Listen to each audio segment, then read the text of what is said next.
Welcome everybody to the OMG Wrestling Podcast. Today's sponsor is Rockstar. Not really Rockstar. I think it's Kickstart. Oh man, that was like the greatest sound effect ever. Actually, we're not sponsored by anybody. But so stupid. We are sponsored by the Bella Pop Vinyl. If you would like to get the signed version of the Bella Pop Vinyl, make sure you use code PIZZA when checking out. And that you also get a trust fund or a loan because that thing's expensive. Actually, our real sponsor of the day is Marks, the documentary about you, the fans of professional wrestling. When we're going to tell a story why professional wrestling fans are the greatest fans out there, exclamation, exclamation, exclamation. It's that important. They are. I mean, what other fans are as great as professional wrestling fans? Who else will chant, please retire, and you suck Cena, and all that stuff? Well, that's called haters, and other sports don't have haters, and I don't think wrestling's a sport, but that's another discussion for another day. I'm not saying that they're not athletes, but I'm saying it's more entertainment than it is actually an actual sport, but we'll get into that some other day when I don't want to get hate from the keyboard warriors over there. But you know what else you're good at doing? You're falling off your chair. Am I? Well, last podcast. Oh, yeah. I was like, am I falling off right now? You went out with a bang. So, yeah, Logan, you made your cameo at the end of that podcast by jumping in and laughing at me, which was great. It was good stuff. Everybody laughed at you with that one. Also want to give a shout out to New Legacy Inc. Got my Mark Henry chocolate drop shirt on. I don't know where you can buy it, but youtube.com/New Legacy Inc. That's about it. What we have to talk about. Thanks for joining us for the podcast. We'll see you next week.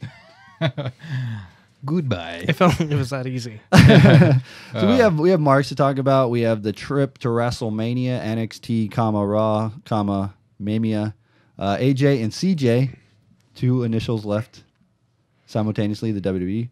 We have the Jericast, which it's not old people. Is that medicine. A podcast about Geritol or whatever that is? It's Monday Night Geritol.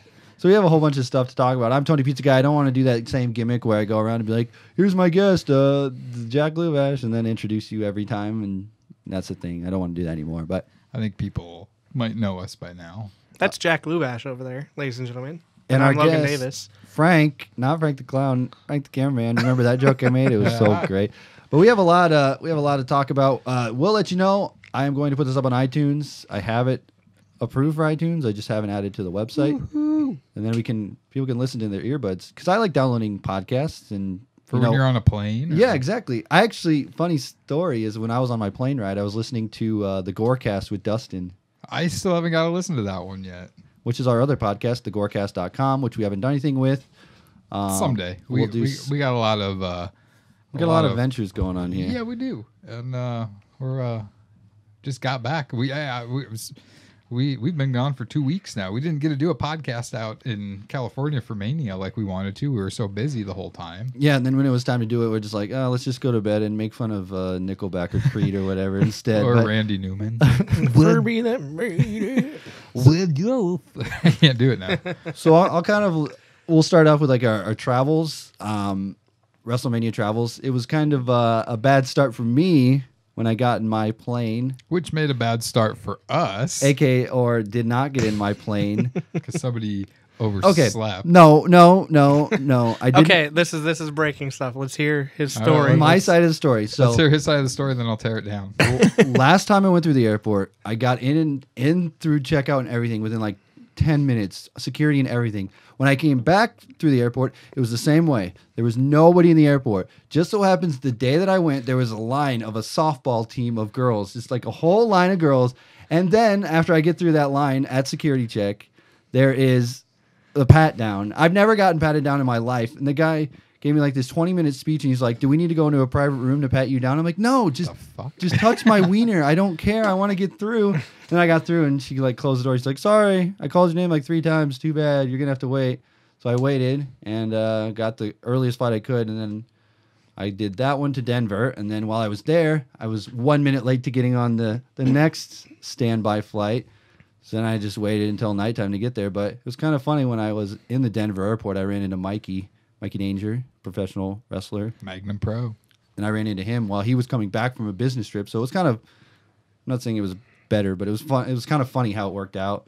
And then that was my start. But on the way back, I had no issues. I made it to the airport Of early. course you didn't, because there was no deadlines or anything like that. Yeah, so. there was. I had to get on the plane, and I was. Well, I'm there on talking time. about for like Mark's documentary. I mean, from now on, I will be there like 10 hours before, but I've learned my lesson. But well, let me tell you about our ventures. Logan and I, along with Logan's wife, Chrissy, and Ben, one of Logan's good friends, we drove out there. We left Wednesday morning, and we drove to Salt Lake City, Utah. And then we drove the next day from Salt Lake City, Utah to, was it Sacramento? Sacramento, yep. Sacramento, California. Then it was like a 2-hour drive from Sacramento to San Jose, our final destination where WrestleMania was. And we were supposed to meet up with Tony Pizza Guy here at around like 1 o'clock. why do you say my name like it's a bad thing? No, I don't. You're like Tony Pizza Guy. Like Because I don't know. this Like, guy. I feel weird calling you Tony Pizza Guy. you can Like, just call me Tony. I mean, I call you Jeremy. the people that are listening only know you as Tony Pizza Guy. I say I have a- Tony, and I they're have like, a- hey, who that? He make pizza? That's like that's like saying Vince and not knowing which Vince you're talking about. Everybody knows who you're Vince talking. Russo? Like Yep. 'Cause I- beat me to it. because I'm that popular that I'm the only Tony on the internet. You are. Well, hey, you type in Tony P and right away Tony Pizza Guy on YouTube. So It depends on what website you're at. Google. not touching Like if you that type one. Tony P Not on like touching that. X Hamster or something. Okay. So, anyways, so we're in Sacramento, about ready to leave, and I get a call from Mr. Tony over here saying, Mr. Tony. I might have missed my flight. I didn't say I might have missed my flight. I said, hey, I missed my flight. So in my mind, I'm like, okay. I'm not denying any fault here that I didn't. So- I'm not saying that I didn't do that. I This- did it. I just admitted it. This guy had all of our tickets for NXT that night. He had our like way into. Let me ask you this Axxess. question though: did you make it to NXT? Yeah, you want to know how much stress was put on us? Like, Logan and I were just so like, what the fuck, man? I just came out of the shower and walked out, and Jeremy's hanging up the phone. Tony missed his flight. I was like, really? Are you kidding me? So we're trying to figure out everything, and I mean, we had a time schedule. We had to meet up with Frank the Clown, and we're just like, well, shit. Well, okay, so like, yeah, we heard that, and then we drive the 2 hours. We kind of take our time, just to say, okay, let's take our time getting there now. We have nowhere to go to. And then we thought we were staying at this one hotel downtown. So we parked there, and the dude looks at us like, no Tony here. I'm giving out like every name possible. That is not my fault, by the way. That's can we say 2K's fault? they booked you. Sure, yeah. I was booked at a different hotel. Well, okay, so I thought he's like Sheraton, okay, and even he thought when my hotel was all set up, he was like, yeah, it's at the Sheraton. I'm like, okay, cool, San Jose Sheraton. And he's like, it's right next to the NXT arena. I was like, okay, and I'm like, wait a minute, it's 15 minutes from the NXT arena. Which hotel do you think I'm in? He's like, oh shit, I booked the wrong one. So again, you have to go here instead. And I was like, We were thinking 4 points. 4 points would have been great because it was like across the street from the convention center, about a half mile away from the NXT arena, and about a mile away from the SAP center. yeah, so it was all walking distance. Yeah, and then, so that's what I thought. We all thought, hey, we're staying there. So that guy was just like, no Tony here. And I felt Then we're bad like- because I'm like, this guy's an idiot. We are staying here. He just doesn't know how to read, and so. But he let us park there for free. He did. We got away with like so he validates $30. I think it was closer to $40 Yeah. worth of free, but we were willing to pay. But the guy's just like, see you later. But anyways, no. So NXT was the first night. And Wait, so let's go back a little bit. So you got to the hotel, no Tony. No Tony. no Tony here. And then what happened after And that? then we were trying to figure out your login for Ticketmaster, which you gave to us in Sacramento. But gave the wrong email address. I gave the wrong email, but then I went and found out what it was. we found out Extended Stay didn't have a business center, which is kind of weird. I always thought Extended Stay were for office people that had to go to like business trips for 2 weeks, and it's like a home away from home. Whatever. We had Was a that lot the of hotel opinions. that you were at? In Sacramento we were. Oh, okay. And Which, by the way, the one in Salt Lake City, Utah, was also an extended stay. Smelled like complete asshole in the room. You want to bury them by name dropping them and telling them they're crappy hotels? So it was maybe terrible. Like It the was terrible. they'll name drop them. We just did Extended stay. That's Salt what Lake it's called? City. Yeah. Oh, I thought it was like I don't know what I was thinking. And they like the latch was like kicked off, Oh, the TV darkened down, like everything was wrong. Which, by the way, I did complain to them, and They probably gave you a free night stay. they're like, the manager's like, well, if you're ever in Salt Lake City, Isn't that the I'll give worst? you a free Like- night stay. And I'm like, I don't want to stay at your hotel That's again. that's the worst. Like customer service when something's wrong, like, oh, we'll give you free stuff for the thing that you hate. It's like, what do you not understand? Like, I Yeah. hate what I you want do. to smell like a butthole again. I hate your place, and I never want to go back. We went out to Walmart close by the hotel, which was another story in itself. Just We all really held creepy hands. pee-pee. We held- So were you in like creepy the? pee-pee. we held we held hands the whole time. we Were you in like Walmart. the ghetto basically, or It what? seemed like it. We were the minority. Like Yeah. I think we were the only white people there. So And Mexi- it's not like we're being like racist in No, any means. no, like no, these no. people look like they I'm- would legitimately stab us. So I was Yeah. assuming in the part of the town you're at is all Mexicans. no, It was a mixture of everything. Because I was except for thinking more white towards people. down. You there, know, it I mean, seemed- yeah, I'm used to it. I don't want to come off as racist, but No, these we're people not. looked mean. Yeah, like we seriously thought about like when we got to Walmart, a couple of us were going to stay in the car. And we're like, nah, you're probably safer going inside. So let's all go. So in did you together. check any of the extended stay reviews online and stuff? I didn't. I just booked it because it seemed convenient. Oh, there was man, like you can't do 7-Eleven and that. all that. That's So it's stupid of me. Logan's fault. Yes, that one was my fault. Oh, that's okay, but But anyways, fun we, story comes So out back of it. now we're in San Jose. Back yeah, to what yeah. we're, You gave us the login, and then found out they didn't have the business center and extended stay. So we got all the way to San Jose, and we were like, okay, well, let's find a hotel here. 4 Points didn't have one, the initial hotel that we thought we were staying at. So we went into a Hilton, and I had to pay $5 just to log on to the computer, another $2.50 to print out every single ticket, Jesus. and they put a $20 hold on my account while I did that too. So I had like $20 missing. You literally on paid top of all like that. $50 to print out pieces of paper. Exactly. And that was like every hotel down, because everything down there was like fancy smancy hotel. Oh yeah. I mean, the cool thing that I guess came out of that is we walked by the Fairmount where the wrestlers were staying there, and I got to meet Paige, and we saw did? Kane cross the street. Kane in and his like short shorts with his wife and daughter, and we saw a whole bunch What's of Kane's people. wife look like? I've never seen her. I didn't even get a good glance. I was more staring at his legs because he had short shorts on. But I mean, she's what you would. Was it expect. jorts or? No, it was like gym Khakis? shorts. Were, Oh, gym no, not shorts, gym okay. shorts. It was They were like it was like a khaki version of Daisy Dukes. Yeah. But I mean, it was cool to see him like that, though. I mean, it's cool to see this guy that's supposed to be like the monster, the demon, whatever. No, he's smiling, crossing the street with his he's daughter. corporate Kane Well, now. yeah, he was family Kane when we saw him, and it was- Family it was pretty vacation cool. Kane with his Hawaiian shirt on. But yeah, so yeah, look, we got to see Paige and And her you know, mom. Yeah, her was there. mom, who is just as delicious as Paige. I mean, that looks like Paige 20 years from now. I They don't know. sound exactly the same. Yep.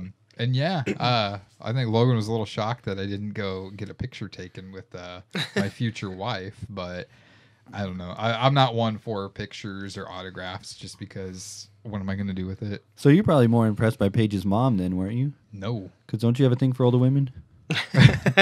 Well, If she's the same version as Paige but just older, then you would have googly Well, eyes for her. You know, I would prefer, I'd pick Paige over her mom, but if her mom put the moves on me, I'm not going to stop her. But I just want to find some scenario where she puts the moves on you and that plays out. And never happened. Never happened.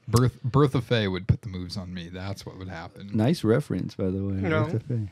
Well, to progress the storyline too, we got the tickets finally. It was great, and then we had about an hour or so that we thought we could have to kill until Frank showed up. But Frank was a little bit late because he was held down with. I just laugh when you say Frank was a little bit late because that's like, no offense to Frank, Well, but he even his friends and like all the people there were like, yeah, that's Frank. He's a always busy like, guy. Well, He's a busy guy. Frank even admits it himself. That I just he thought it was was late. funny. He was attached to. I mean, he was doing a lot of stuff with Noel and Mick Foley during that weekend for the travel. Oh yeah, they package. went Like, to they're the. traveling They were at everywhere. WrestleCon too, weren't they? Yes. Okay, They yeah. they were just coming That's back where from they were, WrestleCon and yeah. got stuck in traffic. I just wanted to call him out on being late because all of his friends were like, yeah, Frank's not here yet. Yeah, that's him. Oh, okay. But yeah, we finally got to meet up with Frank and Noel. We went up to their room and got some footage of him putting the makeup on and talked with him and Noel for a little while. Bow, Very, chicka, very, wow, wow. very cool people. Yeah, I mean, I they're- enjoyed it. They're like people I could literally hang out with all day, every day.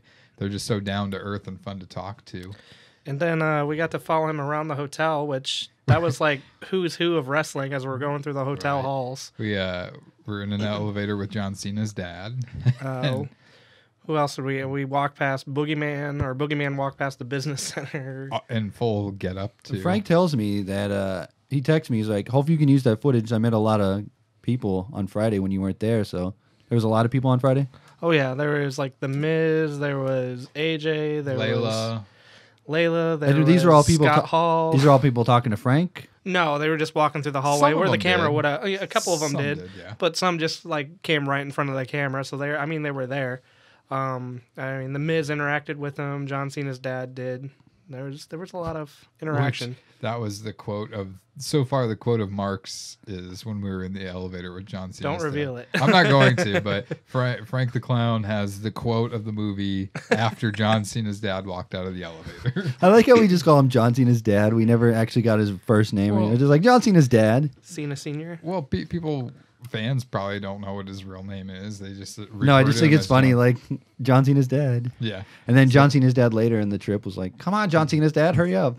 We got that great footage, and then we head down to NXT, which...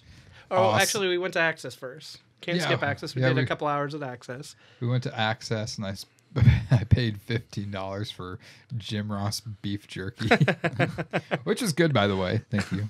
Hey, that's something you have to do. I mean, it's a little piece of WrestleMania souvenir right there. Well, now I pooped it out before I even left California. I just mean you'll never probably have a chance to have Jim Ross's barbecue again. Well, Axxess, it's always there. Yeah. Well, I couldn't fathom the prices. I just mean I know you spent your money, but at least you can say, I don't know. Well, yeah. Is that a little? He needed to spend his money because he was about to pass out. Dude, I was. Oh, so you guys didn't eat yet? I was so overly hungry that I was getting the cold sweats and getting all shaky and like started getting dizzy. So I was like, all right, I'm gonna have to just cave in and buy this $15 beef jerky. And then it was just like it wasn't helping. So I'm like, let's go. I need something to drink, and I like just freaking deep throated a banana. So did you guys meet up with Brock Lesnar guy that day at all, or was he not there at all? No, we didn't have any Brock Lesnar. That was Saturday.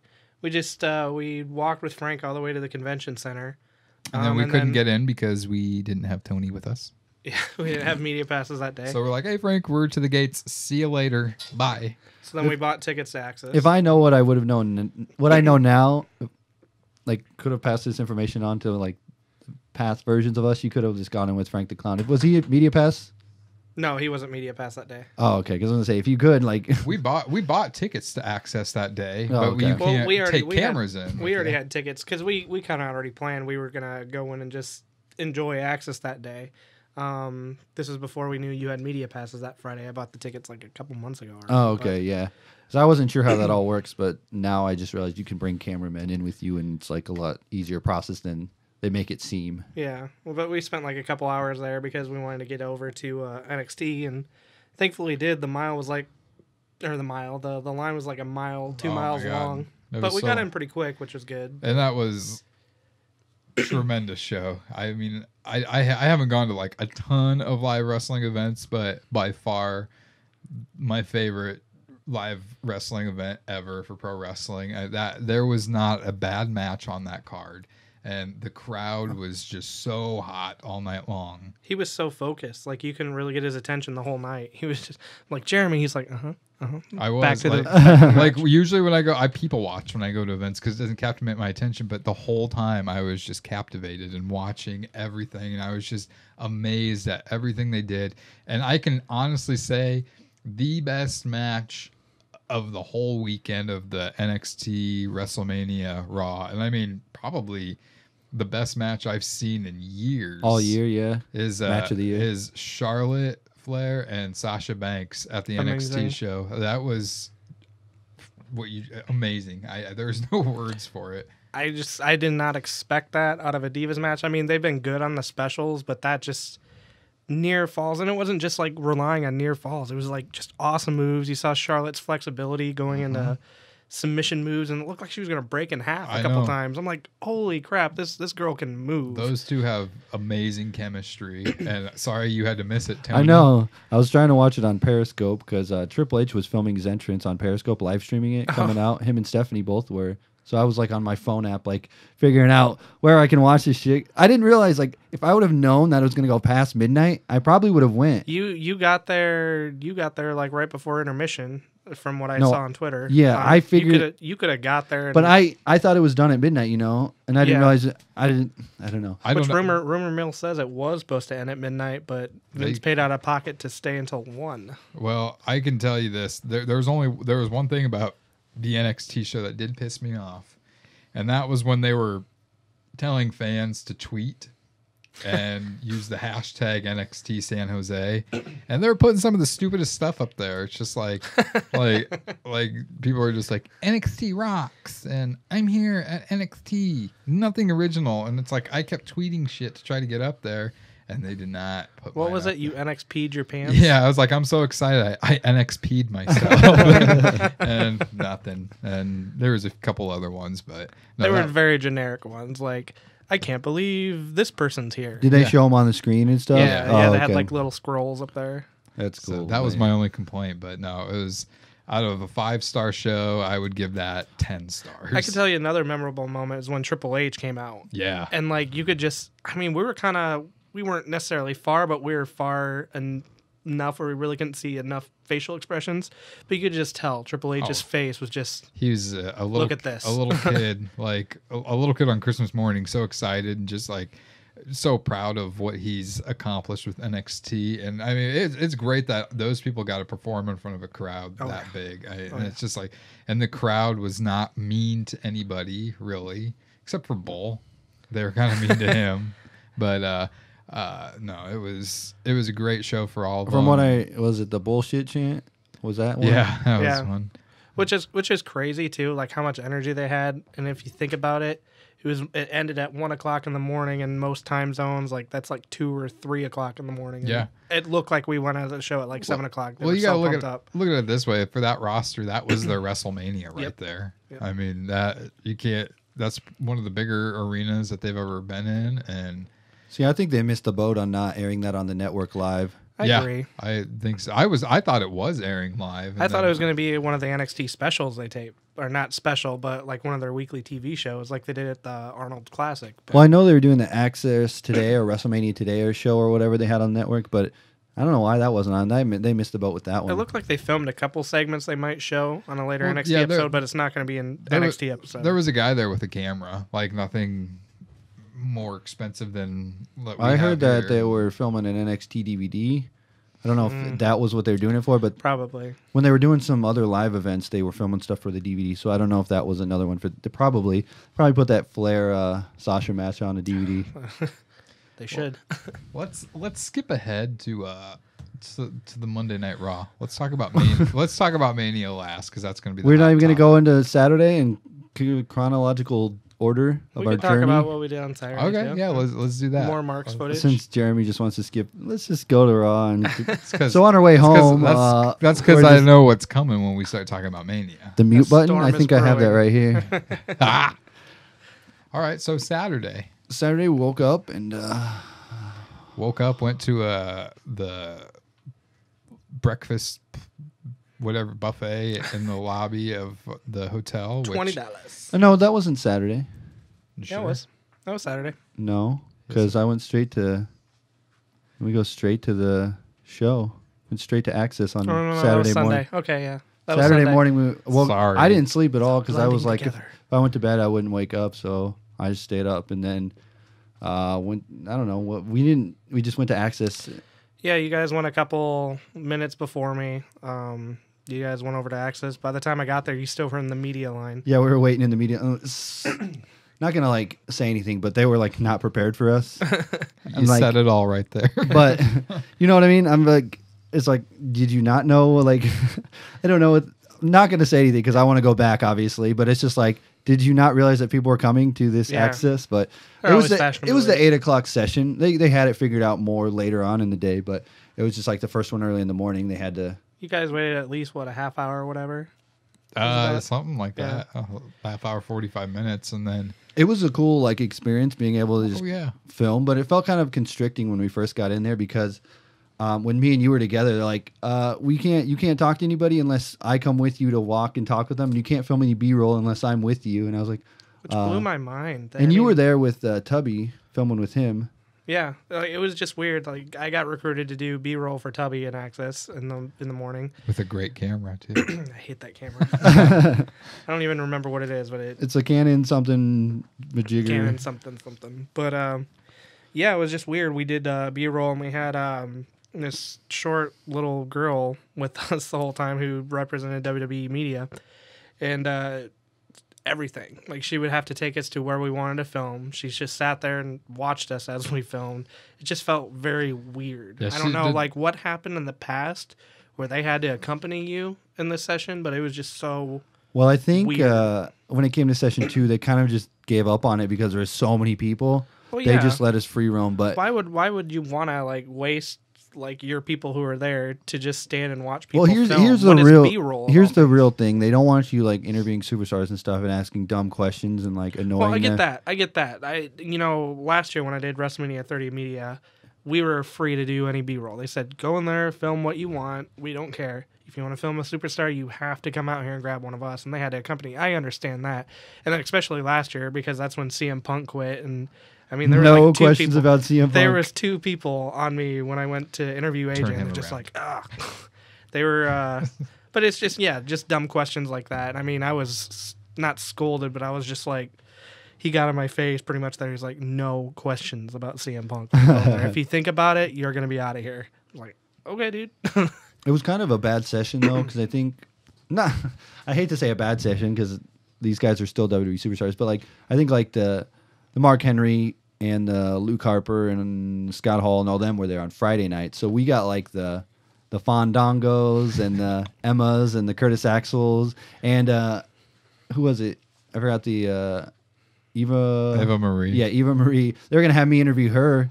Good thing there was a long line because I had no clue what to ask her. I was like, so I hear you're hosting the Hall of Fame, which turns out she didn't even host the Hall of Fame. So I'm glad I didn't go up there and ask her. The reason we couldn't go do her is because I think E was actually there to they were to videotape and like for Total Divas. Yeah, so like you can't interview her now because they're gonna film her for Total Divas. And Yeah, I think in our mind we were just like, okay, I really they filmed a whole bunch of Total Divas this weekend too. So. I think the way that you said I should ask the question, Hall of Fame. So how's that? I know it was funny kind of being with Tony because I figured, okay, he's going to do the interviews because it's for his channel. I was going to ask. You didn't want to do them, though. When it came time, I was like, you want to do any? Because it was stupid people. I mean, no offense. I just Shots fired. I'm just saying, like, I wanted somebody that was, like, actually, like, on TV. Yeah, like, nobody we interviewed was really on the card. Curtis Axel was cool. Don't get me wrong. The best he was guy awesome and stuff like that, but we look at what happened to him in the Andre match, but it was just like I just couldn't. I don't know. There was no excitement for me. Like if there would have been somebody there like worthwhile, I'd be like, okay, I'll interview him. But I was like, Tony was just like, I don't know what to ask him. So as we're like waiting in line, as Joe like went up and told him like, okay, we're gonna have these guys interview. We were trying to figure out questions that he can ask him. Well, it's like I would like I can basically do like any superstar on like the mid to upper card. I could ask a million questions, but like people that aren't like Emma wasn't really doing anything at the time. She wasn't really on. I she wasn't doing anything at Mania. No. So she hates her life. Right. What was I going to ask her? Like, so Bailey NXT, how's that going? Well, that's the thing. Like, and you did take my advice with Fandango to say like, so Dancing with the Stars. Oh yeah, that was a good one. But it was just like Curtis Axel was fun because he just kind of ran with it, and then I kind of got flustered, not know what to ask Emma. I'm like, hey, I was wasted on Bourbon Street, and then Fandango's like, what? Were you wasted with him? I was like, no, we weren't together. Like Curtis I just or Curtis Axel. What did I say, Fandango? Yeah. Oh, anyway, I was kind of like, No, I just was drunk, and I don't know if you remember me when I said hi to you or whatever. See, that's what I think it was, because the word drunk and drinking was brought up, and so I think in her mind, she's just like, I'm not going to tie myself to anything that has to do with being wasted. So I think that's why she was kind of quiet, because they probably but Fandango was just like, ha ha ha, who cares? Like he was, or Fandango, Curtis Axel. Do you have a fetish for I just forget about this other guy named Curtis Axel. Be happy you didn't get called a jabroni like your friend. I thought that was hilarious. Scott Smalls got called a jabroni, which you can check that out on YouTube if you want. And he was just like, he thought he used to call him an amateur. So he's like, no. so am I an amateur? He's like, Jabroni. no, you're a jabroni, man. Do you work for WWE? That's what I thought. You're a jabroni. Yeah, but it was. What if you would have said yes, I do? Okay. I was I was disappointed in who you were able to interview. It is what it is. Axel and Fandango, they were cool. They talked and stuff like that. But I got Axel to do the Emma dance, so that was good enough for me. he like freaking straight up was like, hell yeah, I'll do the Emma dance. Not to mention with these interviews, you got like 2 minutes each with Yeah. each superstar. Yeah, So and- there's not a lot you can really discuss. And Like, like I in was detail. there, the PR people, I'm not going to mention by name, but they're like, so you going to introduce yourself to him? After I already did introduce myself to Fandango, he's like, you going to introduce yourself? I'm like, I just did. This is Tony from 2K.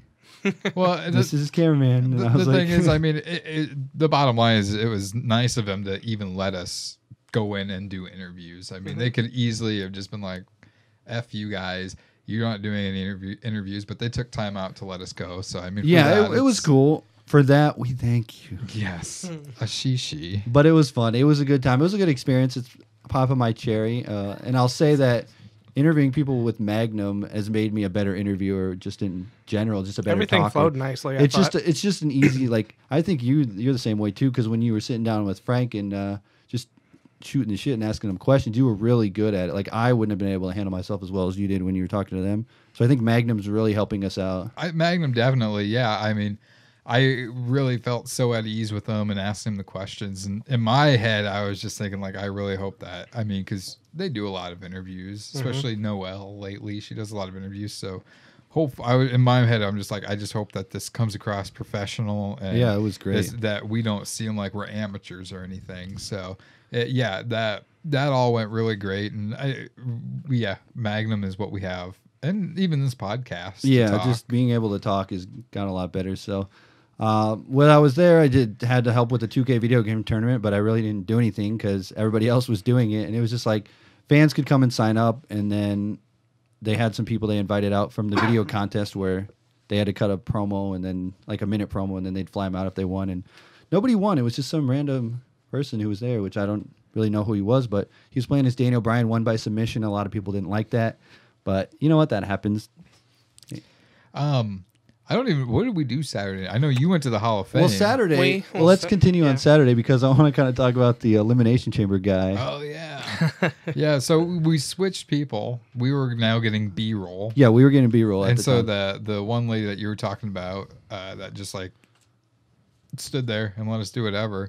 As we're walking around, all of a sudden I just see a bunch of people staring at the Elimination Chamber, and there's this guy, a fan, hopped the barricade, and he climbed up to the top of the Elimination Chamber and was making his way down. Security and police were there waiting for him, and I had the camera in hand. I'm like, okay, I'm going to film this. I mean, it's not the best video, but you have it. Wow, that's a big difference there. My microphone there. Maybe talk a little closer. Yeah, But you posted it up on your on my YouTube, channel. on Yeah, your channel, and I mean, it's got like so many views. it's got like on it. 15,000 views or And something. it was interesting what some people were saying. They're like, they don't blame the guy because Don't put a chamber there if Yeah. you don't want people to climb it. That's stupid, that comment there. But somebody had said about how he made history. He is the first person to climb the outside of the Elimination Chamber. There's guys that work for WWE that have done that. Well, I know, but I'm just saying. Yeah, I know. Documented on camera. Well, then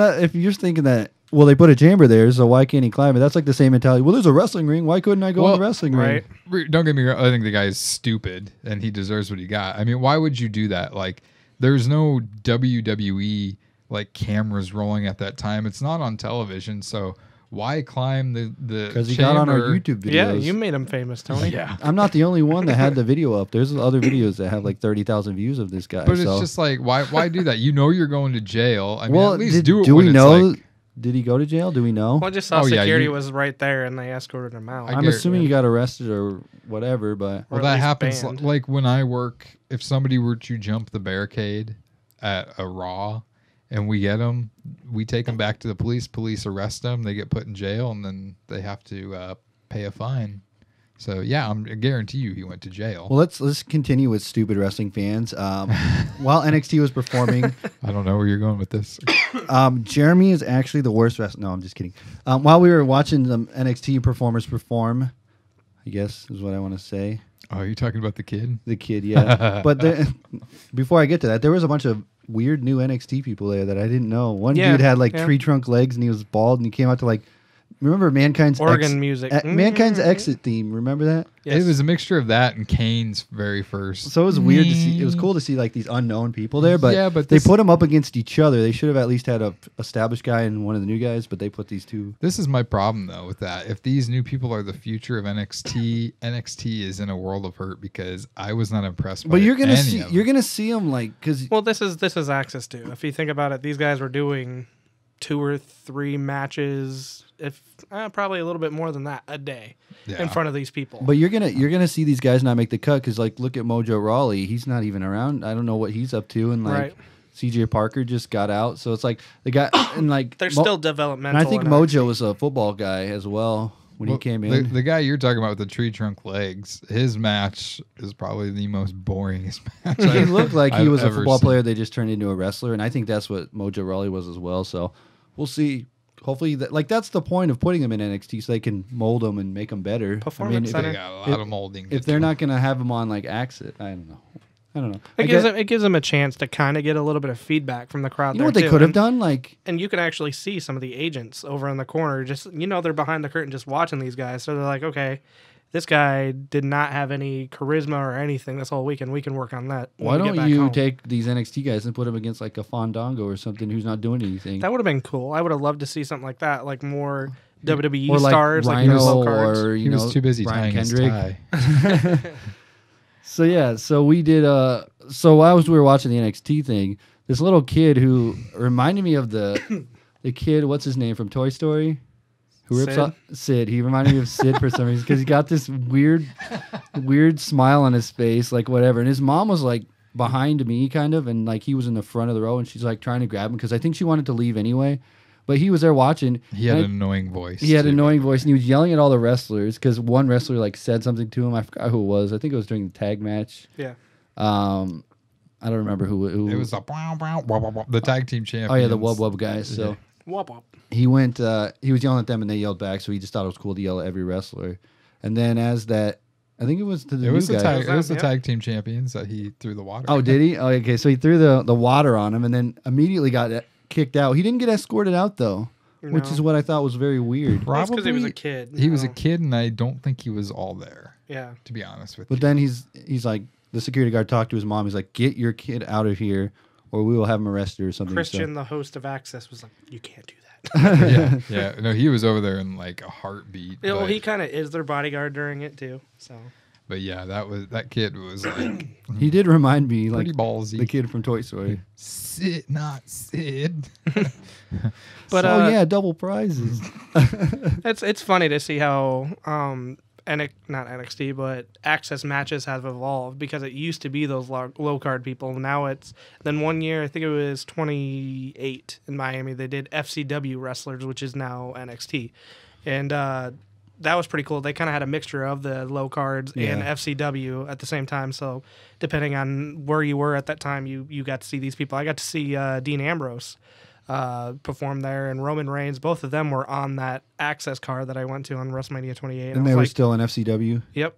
It was weird. Like thinking back, and Cesaro was on there. He had the gimmick where he had the beret. Oh, yeah. I was like, this is weird. That's looking weird. back on that stuff. I was like, funny. I can't believe I saw those people.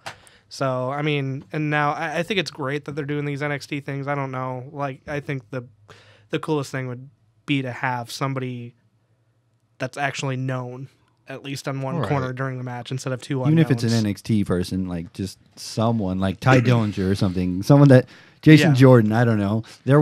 Jason Jordan. He might be getting a push. Yeah, I think so. He was hated when he first came out at NXT, but he won the crowd over by the end of it, and I think they remembered it into the next day at Axxess. That's the feud they're pushing right now. Ty Dillinger and Jason Jordan, I think, right? Yeah. Yep. Ty Dillinger is the heel, right? I don't know. I'm confused. Jason Jordan is the face, I believe. It's weird because like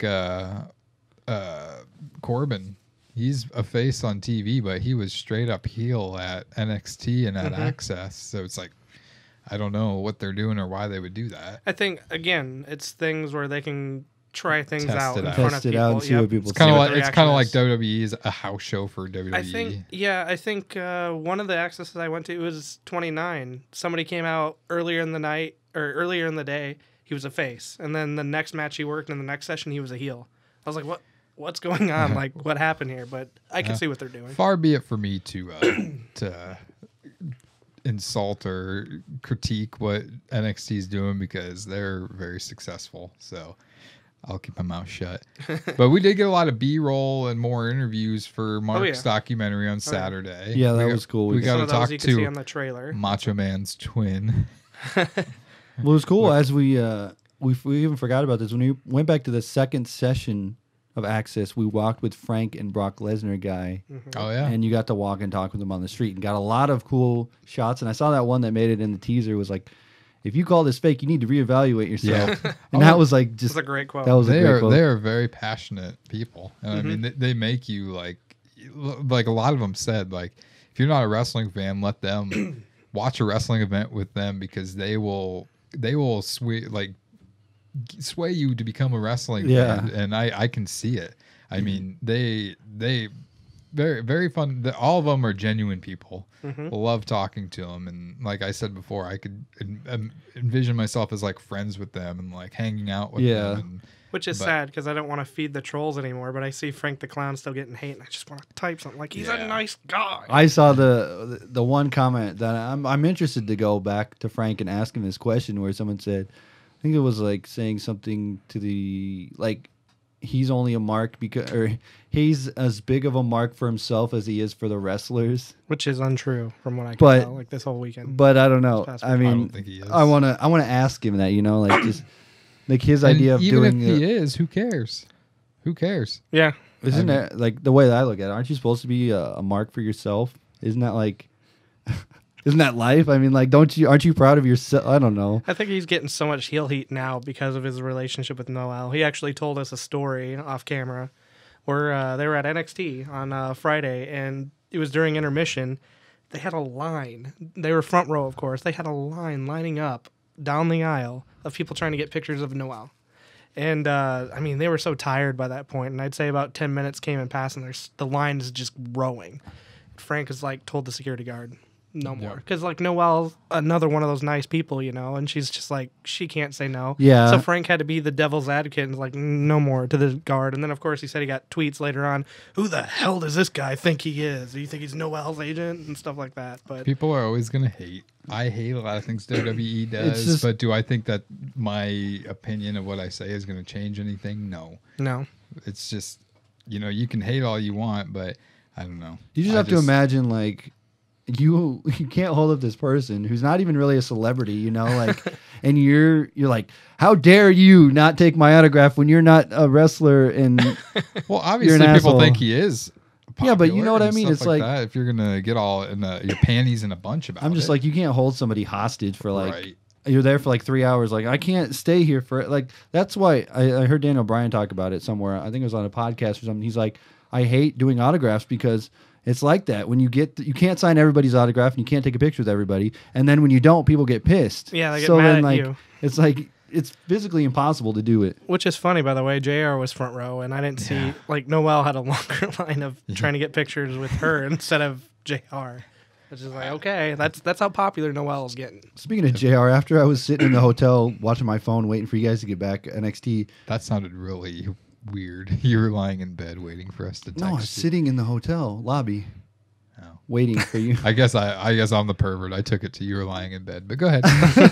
Okay. Know what he thinks about. So anyway, JR just walks in. He's like, hey guys, what's going on? And then it's just, okay.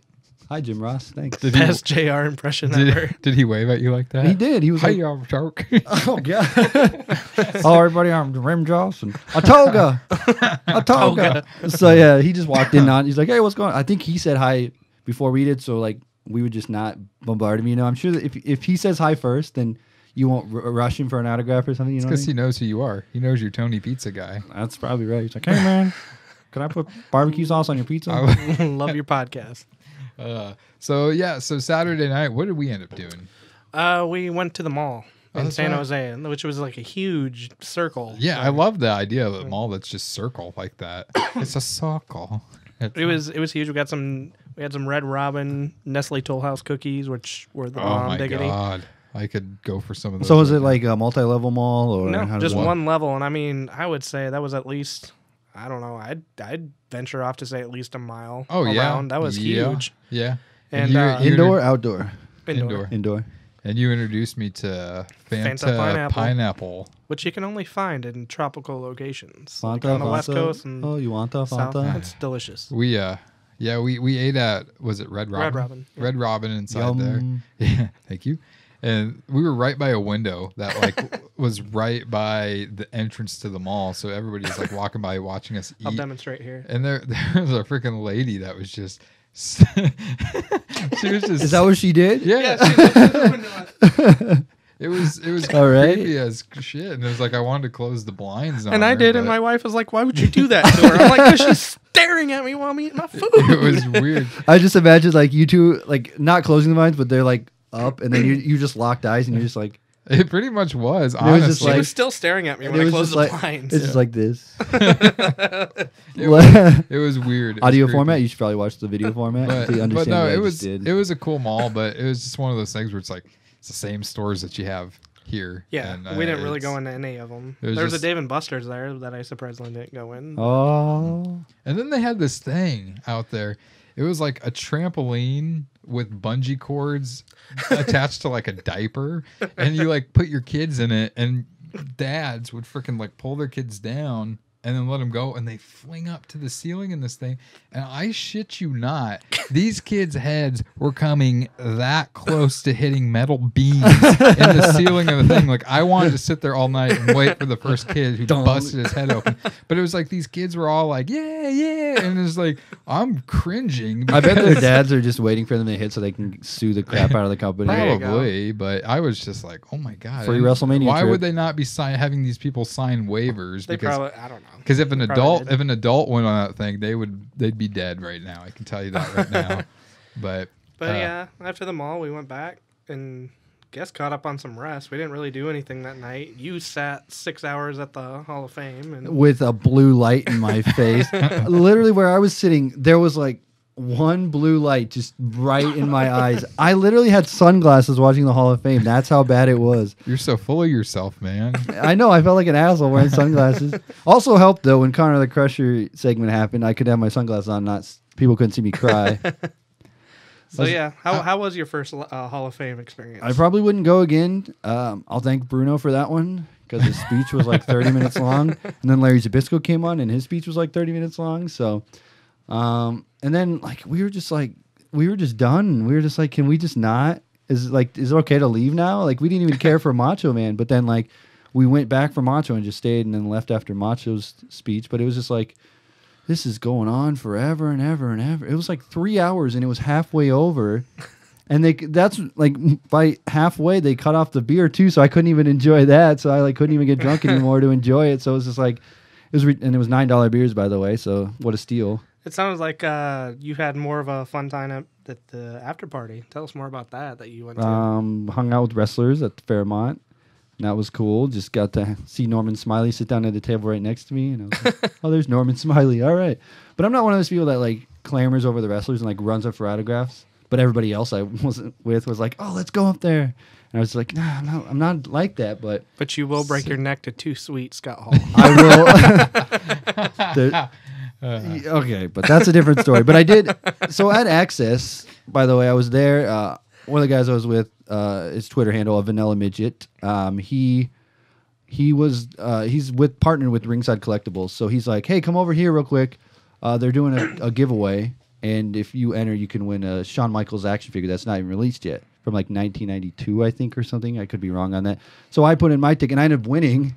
I was like, oh, that's pretty cool. So they interviewed me, and I cut like this lamest, cheesiest promo about how it's my boyhood dream to win this action figure, and I'm never taking it out of the box, and it's the best figure I've ever seen, and all this stuff. Which I don't collect them. Your But picture's on Ringside or Riot, the most recent episode. Is it? Which is funny because like I don't think Noel knew that it was you on the picture because like I guess they just put it as a slide, but it would just be Oh. funny as she's like hosting it. Like, Tony, I know that guy. I'll have But to she check didn't. it out. But so it was cool. So since I won it, I gave it to him because he wanted me to enter. So I was like, here, just have this figure. And then so he had it. But yeah, so I got that promo. So that was kind of funny. And then I don't know where I was going with this story, but only.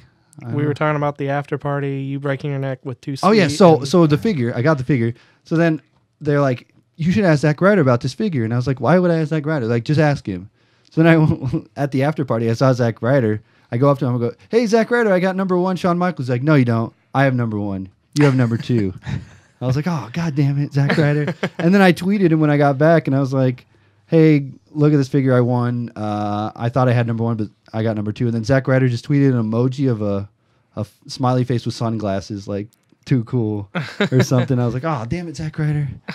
Way to ruin it for me. So, yeah, it was just a lot of alcohol and hanging out, and that was about it. There wasn't really any cool story to tell from it, but just like the wrestlers, like just seeing like Curtis Axel just sit there and someone went up to him and said, hey, you better win that Battle Royal for me tomorrow. And that was about it. and he's like, Do you think wrestlers are sick of stupid things like that fans Well, say no, to 'em? first Intercontinental Champion ever. Yeah. I'm going to point out the like when we were waiting for Frank out in the little Lobby. no, it It was like a courtyard. was like a courtyard between the 2 buildings of the hotel. Pat Patterson comes walking out, and this guy's like, "Hey, you were the first ever Intercontinental Champion. You beat blah blah blah." And it's just like He yelled it. Like he fucking knows. He did it. He lived it. So Well, one of the people I was with was pointing it out. He's like, they know that they're celebrities. They know that this is going to happen. Otherwise, if they didn't want that to happen, they wouldn't be out in the open where they're at. Right. So I guess, I don't know. I don't really know. If it was me, I wouldn't, if I didn't want people to bother me, I wouldn't be out there, you know. But I'd probably run away and hide like in my room. I've noticed the NXT people, I think they are trying to take a page out of like the main roster because they see probably like the guys in the main roster. Some of them probably legitimately don't like people coming up and asking them for autographs, but others just act like that just so they can like, so they're not like, oh my god, I'm so excited to be signing autographs. But the NXT people, they were the ones that came out there a lot, and they were kind of walking slow, but they're trying to act like that. Oh, I guess I have to sign an autograph. But you could tell deep down there, They were like, yes, this is what I wanted to do. Carmella snapped a lot of photos. Yeah. She was one that was out there a while. Yeah. So let me I just thought of another story. While we were at that little after party at the Fairmont Hotel, I went up and talked to Frank and Noel. I was like, hey, what's going on? Didn't expect to see you guys here. And they're like, yeah, we're just getting ready to leave. We don't know what we're doing. And Frank was all dressed nice and stuff, and he didn't have his face paint on or anything. And Noel was standing right next to him. And Tubby goes up to Frank and asks him where the bathroom is because he thought he worked at the hotel. He goes up to him. He's like, hey, sir, where's the bathroom? And then I go, that was Frank the Clown and Noel Foley. He's like, holy shit, I just asked him where the bathroom was. I feel so bad now. So apparently he went up later and was like, hey, sorry, man. I didn't realize who you were. And he's like, oh, it's okay. I usually dress like I work for a hotel anyway. So it was pretty funny. Like, Tubby's like, that was so stupid. He asked Frank where the bathroom was. You know, that reminds me too. Frank is a good promoter of the Marks documentary because, okay, so we were at the Superstore and we saw Brock Lesnar guy. And so I went up to introduce ourselves as to who we are. I'm like, hey, man, can I talk to you for a second or whatever? I don't remember what I said, but he's just like, turns around and is like, oh, whatever. I'm like, we're the ones doing the documentary with Frank. He's like, oh, my God, yeah, you guys. And like, that happened with a few people. And so like, also, while I was at the Hall of Fame, I didn't mention this. I went up to Rick, sign guy. I was like, hey, man, what's going on? He's like, hey, you know, like just thinking I was like a normal person just saying hi because he's like the nicest guy. Yes, he is. At Raw, when he was talking to people, he was asking them what they do for a living and what their life story was. And these were just people that wanted a picture with him. So he's like the most genuine person. But I was like, hey, I don't know if you know this, but we're filming a documentary with Frank. He's like, oh, Frank the Clown, yeah. And I'm like, can we, any chance we get you in? He's like, yeah, just tell Frank and I'll be there whenever you want on Monday. And I'm like, oh my God, thank you. So easy. And he was just like a fan of, like, I don't know, Frank does something that woos people. They're just genuinely nice people. That's like when you were saying about like when people say bad things about Frank, it's just like, God, if only you knew him. I mean, he's so not. All of them are so nice. I mean, really don't. John, the WWE's biggest fan, Rick Sign guy, Mike Brock Lesnar guy, Frank the Clown. They're all genuinely nice people. Yeah, Frank is like the nicest. I don't know what it is, but nobody has a bad thing to say about Frank, and like just hearing him talk is so like genuine too. And like, Well, you say he's late all the time, but that's actually just a good thing. It's not. That's like the only bad thing you could say about him, and it's not really that bad of a thing. I mean, it's just funny because like everybody knows him as like he's late, so that's what's funny about it. But I don't know that like all these people are just very genuine. Like even when I got back, John, the WWE's biggest fan, he hit me up on Twitter. He's like, "Hey, thanks again. If you need anything in the future, please let me know." And like when I started putting up the teaser, everybody started retweeting it. And like Brock Lesnar guy was like, "Hey man, check out this documentary teaser I was in," and like just so cool. Like I can't say enough good things about him. It was a great experience. You know, total we got like 8 hours of footage that we still have to go through. So I mean, and that's just the first segment. This man. is off to a good start so far. I mean, I think fans are in for a treat. Oh yeah. I put in the description of that teaser, like, this is 1% of the movie right here. Exactly. And that's what's crazy about it. Like 8 hours of footage, that's going to be like a I few told minutes of Mikey, the Look at all the movie. people we have in it too already. I was telling Mikey, and he was like, 8 hours for like for the first part. And I'm like, that's documentary filmmaking. Like, you just film a whole bunch of stuff, you go through it and figure out what you want to do. You just don't hit the stop button. You just keep recording. There's a lot of quick cuts in documentaries and stuff, so you can never have. And a lot of footage. that, there's a lot of footage that I just use for my YouTube that we won't probably ever use in the documentary. So, I mean, there's some of that. It's funny because the trailer that I actually cut that together for school. And I just got to grade it. In record time. I did it like in an hour. And I got it graded. I got an A+.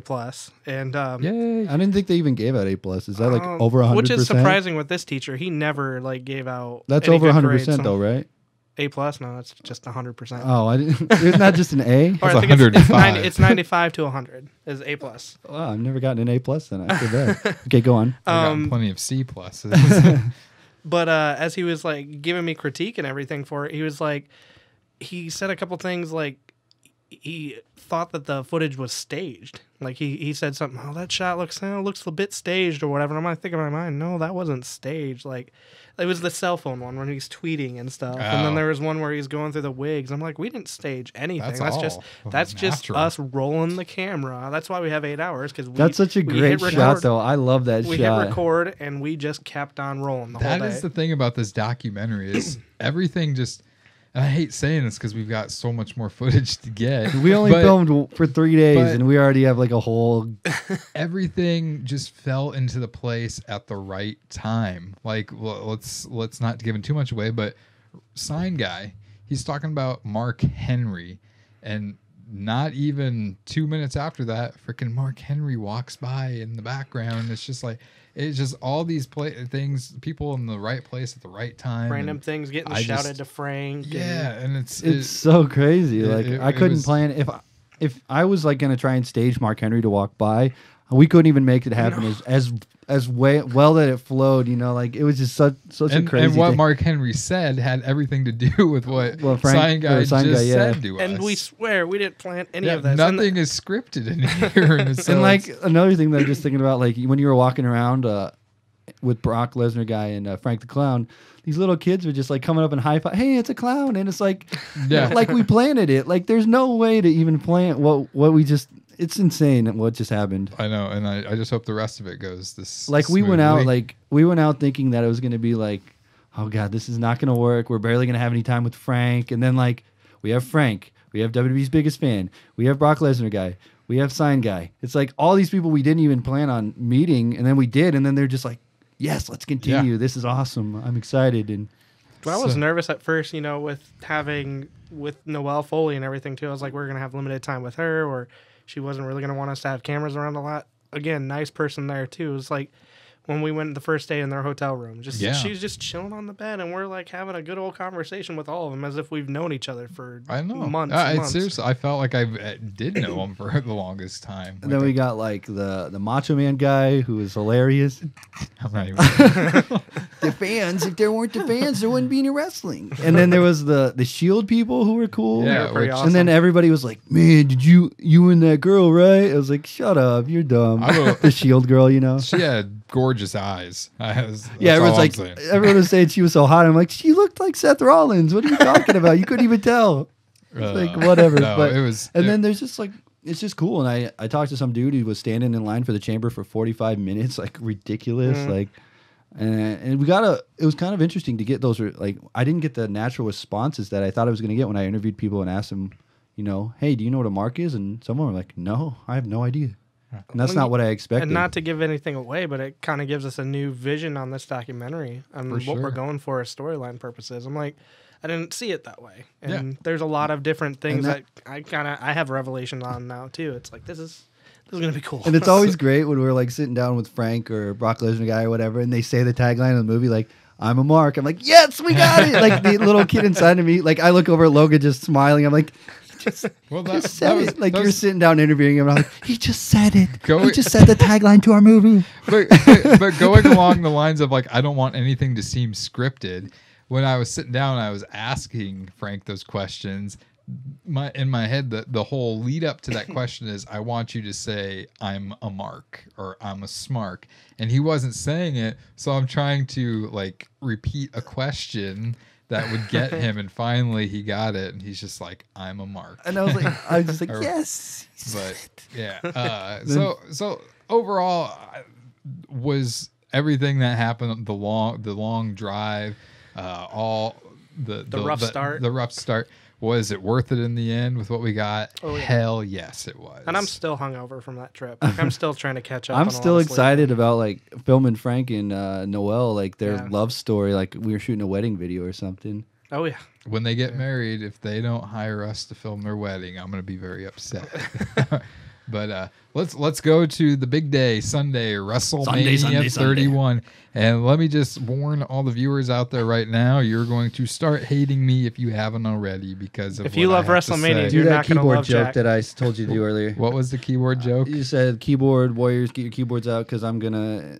Keyboard warriors, get your keyboards out because I don't know. I'm gonna drop a pipe bomb on WrestleMania. I'm gonna drop a deuce on WrestleMania.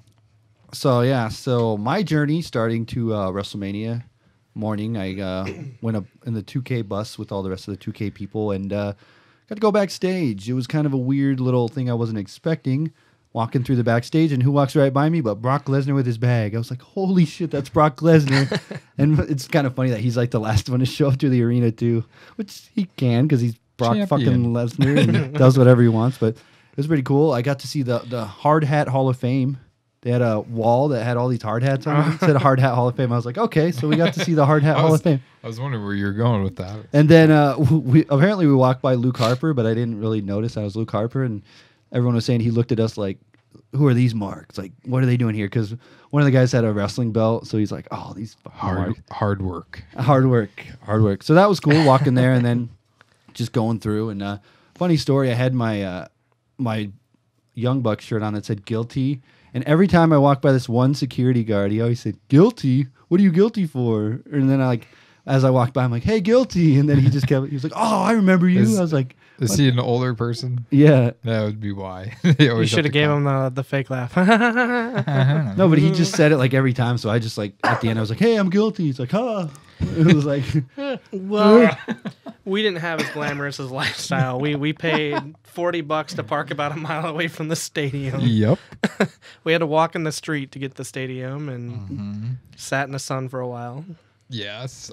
Yeah, that was the one thing that I would say would be like the worst experience. Was like you guys came back like you were all like you were half burned and like your arm you had your armband on. So still got a little bit. So that was a little bit of. It was so funny, just like not funny, but it was like I could see why you guys hated. Like you were just bright red. I was like, oh shit, I feel bad for you. I was enjoying it. I didn't care. Honestly, it wasn't as bad as I thought it was. Didn't kill you. We were only standing in line for about an hour. Yeah. We were right up front, so we were like one of the first people to get in.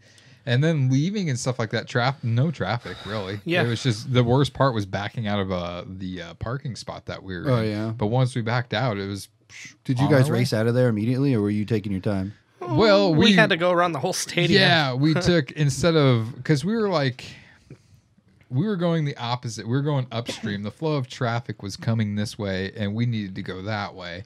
And instead of fighting our way through it, we just well, we'll go with the flow. We'll just go out and go this way. Well, you couldn't take a left when we got out there. You had to take a right. So we went that way. And then we needed to go take another right. And they're like, no, you can't go this way. It's for people coming this way only. And so then we had to go back this way and go all the way around. So the longest journey was getting to the gate, which kind of helped us probably with traffic too. Yeah. Took us about a half hour to get to the car, but Wow. But so yeah, it was not.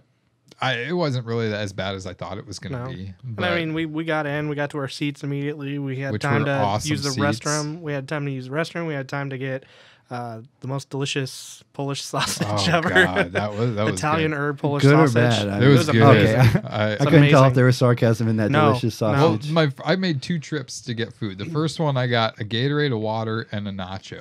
How much do you think that was? $30. Actually, it was a little bit less than that. It was around. I was expecting $10 each for item. 20 but bucks, right? $20 for those 3 items, which is pretty. That's good considering I spent $10 on one collector's cup. Well, this was not a collector's cup, but I already bought my collector's But cup. no, so- I did get the Polish Italian herb hot dog, Polish dog, and oh my God, I was eating it during the Divas match, and I was deep throating it. But so yeah. Now let's talk about the card of Mania. Now I've had a week to think about it. Have you watched it on the network yet? No, I refuse to Yeah, watch By the way, still let's think you need to do let's that. just preface this that I was in a suite and everything was paid for and free drinks and food and cushy seats and all my friends that were with YouTube. So my experience differs from your experience. We paid $100 each for our tickets. But we had we were second balcony, upper bowl, It was the first upper bowl, like the very first tier there, first row. first row, dead on with the entryway. Yep. They were great seats. I loved it. That I don't need to be close. If I'm not first, second, or third row, it's not worth it to be on the floor in my opinion. Right. I wouldn't do that either. But especially when people are paying like thousands of dollars for it on the floor and they couldn't see because they were so far back that they were turned around watching the screen. Okay, I wouldn't go that far to do People that. were And- doing that. And even going on the lower bowl is kind of a waste of money now. If you're trying to go on the camera side, you're not going to see anything because they put the temporary risers in there and you're going to be blocked. Yeah, we had perfect seats. Yeah. So Yes, was they were was the crowd near you good or not? Because that always kills the show for me too. When you get a crowd that sucks. Let's just near say you. we had marks. Yeah, and I'm not going to touch anything. Mark's like our movie was Yeah. next to you. Great wrestling fans who are very enthusiastic They about were- the product. Yeah. That's all. a gentle way of putting So it. they were WWE friendly Yes. fans. Yes. Okay. They were. So like John Cena comes out. Fabulous fans. John Cena comes out. They're happy. Rusev comes out. They boo. That Yeah, kind of thing. pretty much. Okay. Pretty much. Okay. By the numbers. Yeah. So this I'm just. this We're is, waiting for it. Just like not- he just goes. everybody's saying like this is like one of the best manias in a long time. A lot of people are saying ever. And I went to WrestleMania 30. And And I'll say I this. don't understand what they were watching. It was a good mania, but it was not a great mania. There have been worse. There have been plenty that were a lot better. Last WrestleMania 30 was better than 31 in my opinion. 25 was the one right after that that was good. 26, 27, 28, 29. But I'm looking at it from a booking standpoint of what the results were at the end of every match. Okay, I understand you're making the 4-man tag team match. You're putting that on the pre-show. Yeah, it hypes the crowd up. I understand that. That was one of the better matches of the night, in my opinion. I don't understand why you put the Andre Battle Royal on the pre-show. And then I don't understand why you're having the Big Show win it. But then the fact that Daniel Bryan won the Intercontinental title. I mean, Let me just preface by asking you. You saw it going in a different way because I didn't. no, I figured. I think that's what you predicted, right? I had 2 predictions. I had my prediction of what I think would have made more sense to happen, and then I had the WWE way of booking things, and pretty much everything was the WWE way of booking things. Daniel Bryan wins the Intercontinental title. The only reason that happened is because everybody likes to do this and say yes. That's the only reason. The guy, he's a great wrestler, but lately all he is a kick fest. I do like the headbutt spot that him and Dolph Ziggler You were do doing. like it because when you first said you hated it. No, I never said I hated it. I said that was the one thing about the match. Oh, I besides thought you hated the ending. Ambrose was the headbutt fest and I think stuff. he hated the reaction, how people were going over the top with it. Like, Yeah. headbutts! Yes. And then let's skip to this one. John Cena beats Rusev to become the United States champion. Okay, well that's Does John Cena ever lose? No. well, that's the thing. It's like he's at that point in his career. What the fuck else can he do? Why is he not putting over Rusev, who deserves it? But everyone's saying, well, the only reason that John Cena and Daniel Bryan have won the titles is because they're going to start bringing prestige back to those title belts. That's what I said on the podcast That's what before you it said. happened. And this is what I think is shit. That's the booking's fault. Did you not see Raw Do with you- Dean Ambrose and what- John Cena? Because that was awesome. What's wrong with Wade Barrett or Dolph Ziggler? Wade Barrett is a great wrestler. He is a great Does he Intercontinental draw? champion. Probably not. Is that his fault? No, he could kind of draw. is his fault. He could have been the He biggest. doesn't act like a he heel could have enough. been the biggest heel when it was Nexus, But he doesn't. But he did. He doesn't But it act was like the a way heel that they enough. were booking it. And why would you? I mean, fuck. Nowadays, he acts like a face when he's supposed to be a heel. I mean, he's toned it down a little Okay, bit That's more. the but bad news gimmick. So what about Dolph Ziggler? You're telling me that guy is not the greatest? He won Survivor Series. He should have been This guy skyrocketed to the main event. He should have but been the one to win the Intercontinental title because people love him. People buy his shirts. He is a workhorse. He is a great wrestler. But no, just because Daniel Bryan does this and people poop their pants in excitement for it, we're going to throw the belt on Daniel Bryan. Did he and Dolph Ziggler have a great match on Raw? Absolutely. Is that momentum going to keep going with the Intercontinental title? Yes. No. Yes, it's it not. will. I like No. to see a rivalry between the two, and that's the only Well, that's what they saving grace for wanted. me. They wanted to have their match at Mania, so hopefully they can put on because I saw the John Cena Dean match, and I love that match on Raw, and I think if they keep doing that with John Cena, but now they're going back to Rusev, They're not going which to. is a problem in itself that they should have. This is the thing though. I disregard anything that happens on the Raw the night after Mania because WWE knows that the Raw after Mania is going to have the most intense crowd there is. So granted, they're going to put on the best stuff. We'll see how things go over the weeks here, but it's just like Cena is not going to bring any prestige back to that title because he can't wrestle. He sucks at it. I don't think he sucks at wrestling. Yeah, If he did, he does. wouldn't be in the main events. His matches are, And he can sell. Cena can sell. Have you seen him get beat up by Brock Lesnar? that's not selling. That's actually getting your ass handed. Cena to looks you. like he's dead It's not hard when he to loses, sell when but you're really he never getting your ass loses, handed which to is the you. big problem that Cena never loses. I mean, Rusev came out on a fucking tank, so I don't think he was buried at all at Mania, but You can't base it off of his entrance. you kind of can. No, because then he got shit on at the end, and now I guarantee He didn't get shit on. Yes, he did. It was Cena a won shitty, in a typical it wa- Cena fashion. It was a shitty ending, a very bland ending where we're gonna have Lana get on the ring apron and Cena's gonna sidestep Rusev and then fucking roll him up, and after he knocks her out, there was no thought to the that. story they're trying to tell is that Lana screwed it all up for Rusev. He's not buried yet. This is my opinion. He's He's not gonna buried yet. win. He lost this match. Okay, that's the start of something of him being buried. But like Tony has pointed out, they need to get him away from Cena now. If he's still around Cena, he's gonna become buried. And they're kind of off to that bad start already by booking the rematch at Extreme Rules. I don't feel like. I mean, what's the point of putting the title on Cena for 1 month? I mean, we already. Oh, come on, let's be serious. We know he's gonna win. Rusev, or not Rusev, but Cena's gonna win at Extreme Rules. So it's like, okay, Rusev is gonna have 2 major losses. Mm-hmm. This is looking forward. That'll hurt him.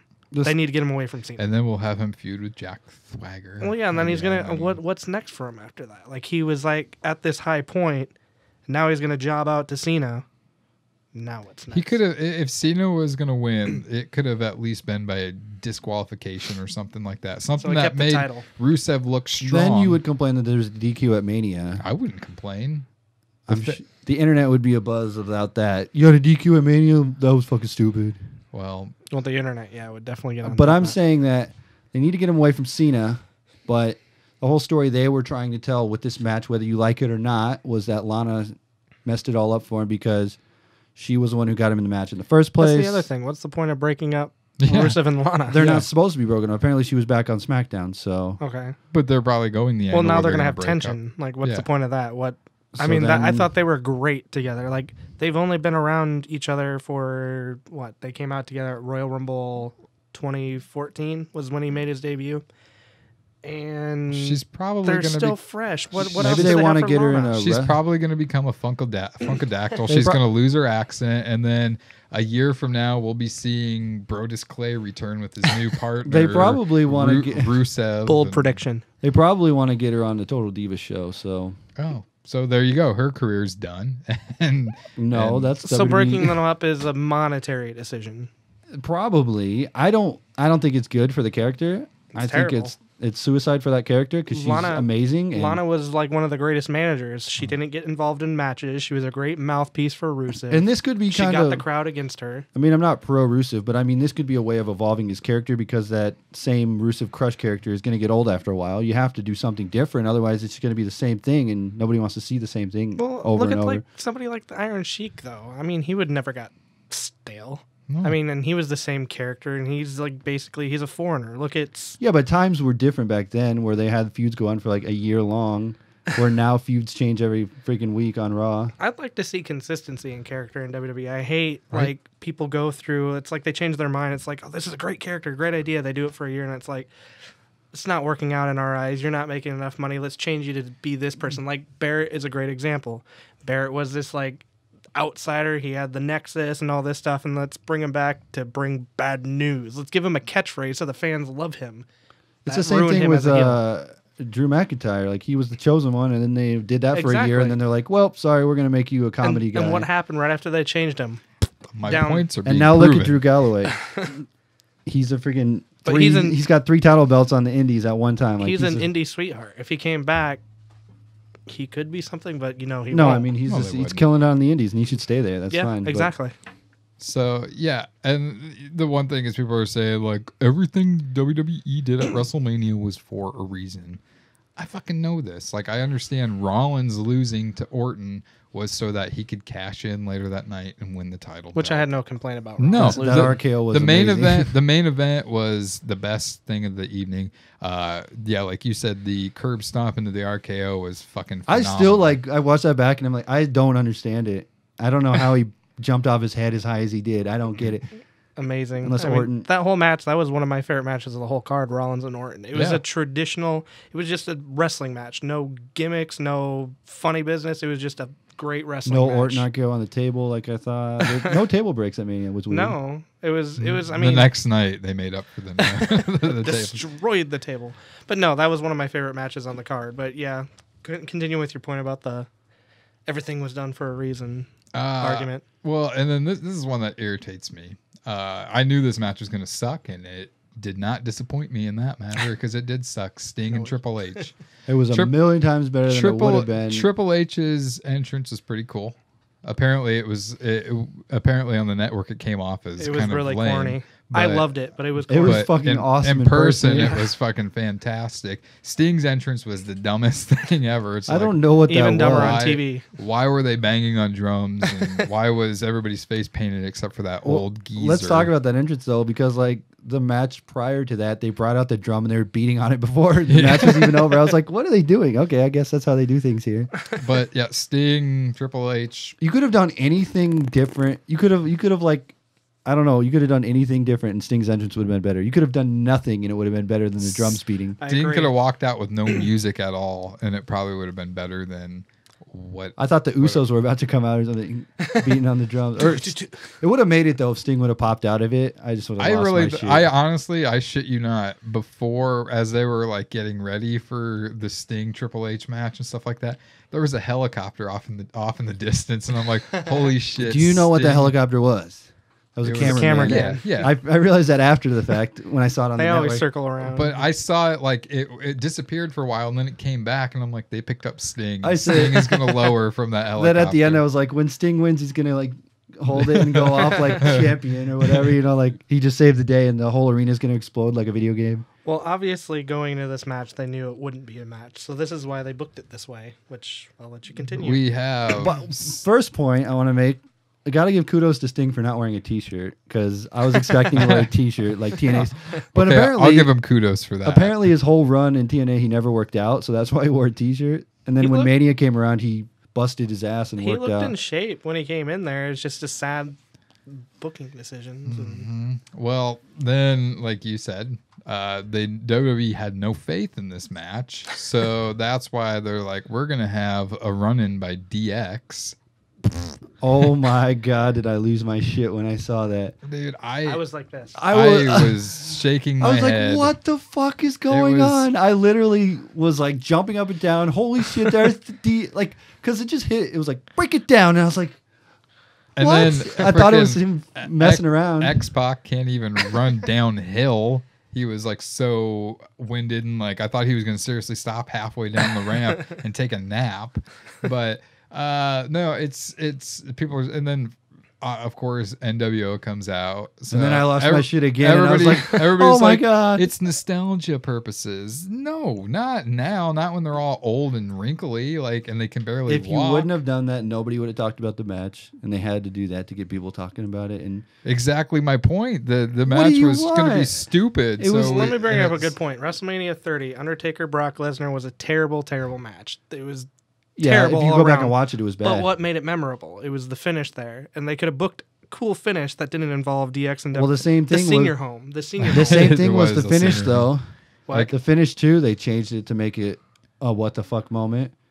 Yeah. With Triple H winning. Yeah. And that was another moment. I was like, he just fucking beat him. That and I was wasn't like, a what the fuck moment. That was like a legit, like, well, this is what really would happen. Triple H would kick yeah, but then it Sting's was like, ass. it There's was no like, way what? Sting would win. Why would you bring Sting back to lose? Like, that doesn't make sense. Well, why- What are Because they- it was the what are storyline they doing? went with. Why would you- WWE versus WCW. But the thing is, 15 years NWO later. is not WCW. NWO was trying to put WCW out of business. They were feuding with Sting. Well, I thought it was pretty damn awesome when Sting And- broke the sledgehammer in half. that was was awesome, that too. was cool. That was cool. and then Triple H picks up the broken half and hits him with it. the breaking and then of he the didn't even bet it. sledgehammer with Not the bat to mention, was awesome. the biggest thing too was He just sounded biggest like thing, Dusty Rhodes for the a second. biggest thing right here.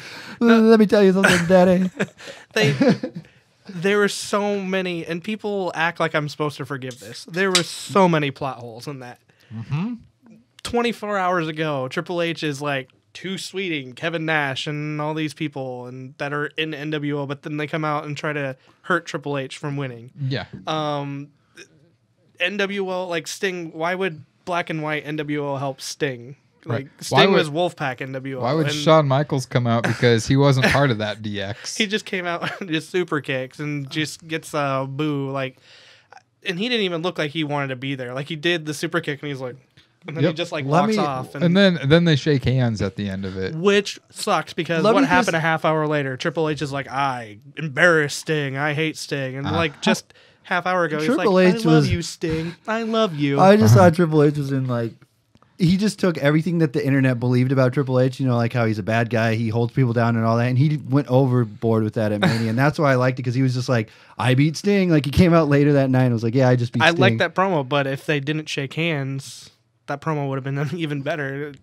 And- They could have waited backstage and he could have did his little pat on the cheek, pat It's on just the that back to thing, Sting. And again, no, they're just like, it's wrestling. it's a fuck it. WrestleMania moment. And there's nothing wrong with people that thought Mania and that Sting and Triple H match was great. That's fantastic. If you're, I just thought it was funny We all that- grew up around we were the age where DX and NWO were the cool thing. If you're But into for- nostalgia. But for me, it didn't do anything for me. It was again 10 years too late. I felt robbed in that match. Exactly. I felt like they Well, shouldn't I have had didn't- that match if that's what they were going to book to begin I didn't with. feel robbed because I had no expectations of that match being good. I or thought it was anything. funny when Triple H just think that they could chain wrestle at the start of the match. It's like, who are you?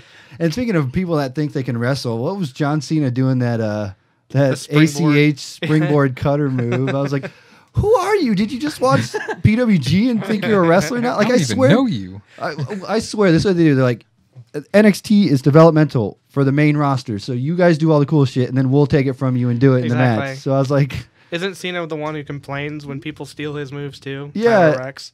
and it was like, what the heck? So yeah, but Watching that back, I saw why Triple H got that bruise. By the way, too, he hit that Still- freaking LCD monitor when he like came down. He flips over the rope and Oh, his leg just shit. smashes the LCD monitor. okay, I thought he like burned himself like that one Mania. where No, he that's what I burned thought his- too. I initially thought like he got like dry ice up his ass again. But no, he just pegs that. Like you can hear the smack on the network too. But Like, oh. also, just to make you more angry, that whole entrance was just promotion for the Terminator movie, of course. Well, yeah. Well, I leaned over and told him, I was like, apparently this is for Terminator because I heard about the press release. And you see the font was yeah, WrestleMania was Terminator, but it was like Judgment Day is here, and I was like, oh god! And then his eyes lit up red. I was like, did you hear they recorded that at the Hall of Fame or like that really? day? Like they couldn't get Arnold booked to do anything, and they recorded it like literally last minute. Did you know that they thought of the cash in 5 minutes before the match happened? Bullshit. I don't know if I buy that. Yeah, I know. Bullshit. Did you know that Rusev drove the tank out on his own? There was no tank in the arena. Did you know that Roman Reigns' family hates WWE now? Yeah.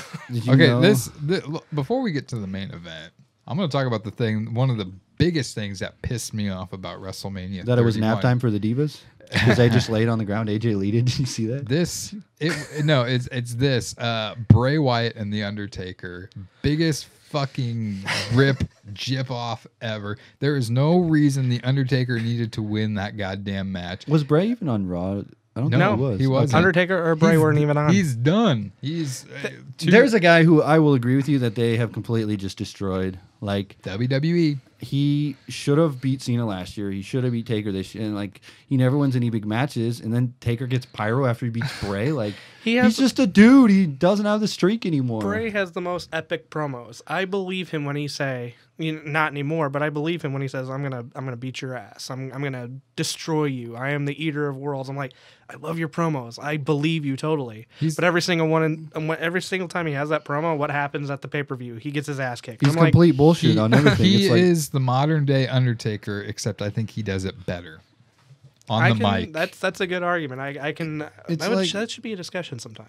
well, I agree with that. So there's no discussion to be had. But I will say, like, it's just ridiculous because it's like he needs to win a big match, and they never let him win big matches, and it's so annoying because it's like I love his shit. He's like, Taker is broken, and I'm going to finish him off, and like that's compelling. Like yes, or like last year, John Cena's a phony. Yeah, I'm going to end his legacy. Like, let it happen. I know. Give him something. It's sad because and then everyone comes back with, well, he's Bray Wyatt. He doesn't need a win. Yeah, he kind of does need a win. Well, I read some reviews saying, I don't feel Bray's hurt by this loss. I'm like, yeah, he is. Like, he just called out The Undertaker.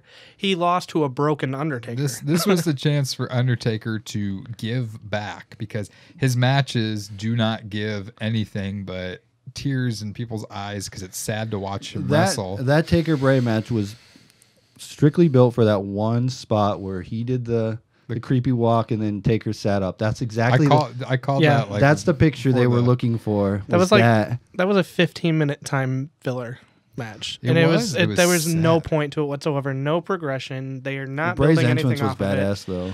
Undertaker had nothing to gain, like you said with the pyro. Why did he have that? Why bring him back? It was he spends money. That's Undertaker why they brought him back. spends most of the match laying on the mat, using the ropes to pull himself up, looking like he's dying because he probably really is. And it's just like this was his opportunity to pass the torch. But you can't. Andre did it to Hogan at WrestleMania 3. Taker could have done it to Bray Wyatt. You can't blame that on 31. Taker though, because I think that's a Vince call when it all comes down to it. think Because Taker the has streak was say. Vince's idea too to end that. I don't know that I believe that. Even Brock said it. Taker said it too. I don't know that I believe that. Undertaker has an image to protect because he's supposed to be like the leader of the locker room and the one that everybody goes to and whatnot. And so for him, I think he just can't. He's like Terry Funk. He can't give it up. I think it's a Vince call. I don't believe that. Taker's not a selfish wrestler. He said he wanted to put over people now. I don't. That's why he started with of Brock. Of course, he didn't get to put over Bray, which again, it just boggles my mind. There could have been a passing of the urn. Undertaker could have lost to Bray Wyatt, or even if Undertaker won, it should have been a hard-fought match, not this shitty another person from the nursing home having a match. Even if he beat Bray at the end of the match, he could have done what he did to Jeff Hardy after that ladder match on Raw. Where he shakes his hand or something like that, or kneels down. That moment would have made sense if they did that. Yeah, instead of Triple but H instead we're just gonna have Bray Wyatt lose. You're gonna walk off. Undertaker's gonna lay in the ring for a half hour, then get on his knee, and the pyro goes off, and yay, he's And now the rumors is like he won because they want to do Bray Wyatt or not Bray Wyatt, but Sting and Undertaker match for WrestleMania 32. I will fucking no. They did it to make him look strong, which. Me and Tony have had this discussion before. it would have been a more compelling story if Undertaker lost this year. He's a Yep. broken Taker. He's gone. Yeah, but Sting brings him back. Would anybody want to see a Sting who lost against a Taker who lost? They should have had them both win if they're Again. going to build up that Apparently, match. yes, the WWE universe is so Well, the thing is- thrilled about the idea of that match. It's like Here's the on thing paper, that yes. you need to get away from this fact that everything sucks because WWE just does whatever the fuck they want, regardless of what you say or what I say. It's all about the money. And if they want to do Sting and Taker, they're going to build that match however the hell they want, even if they lose. That's the thing. Like, if we say they're buried, WWE says they're not. So they just do it anyway. It's kind of hard when you have a guy like Undertaker who will not appear except for at WrestleMania. So how can you build up Sting and Undertaker if they decide to go this route, which I'm sure they will? You cannot book this match and not have Undertaker appearing on I Raws. agree, but it's Funny story about Undertaker. Can I tell this? Or are you done with your no, point? you go right ahead. Go. You know, when you go into Axxess and just the banners all around town, everybody has like a little picture of them doing a Oh post. yeah.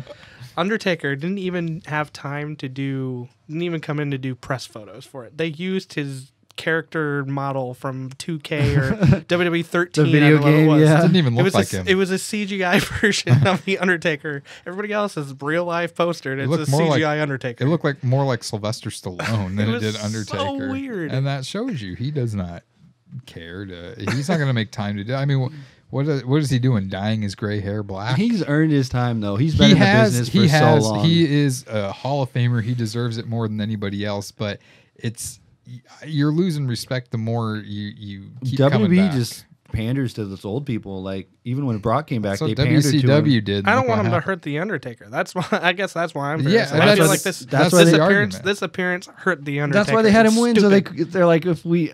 It makes it looks. They made him win, but it looks stupid. It was pointless. If you're fans like us, who I guess we're smarks, if you will, we look at this like, okay, you only brought Undertaker back because you thought you couldn't do a WrestleMania card and have it be complete without an Undertaker match.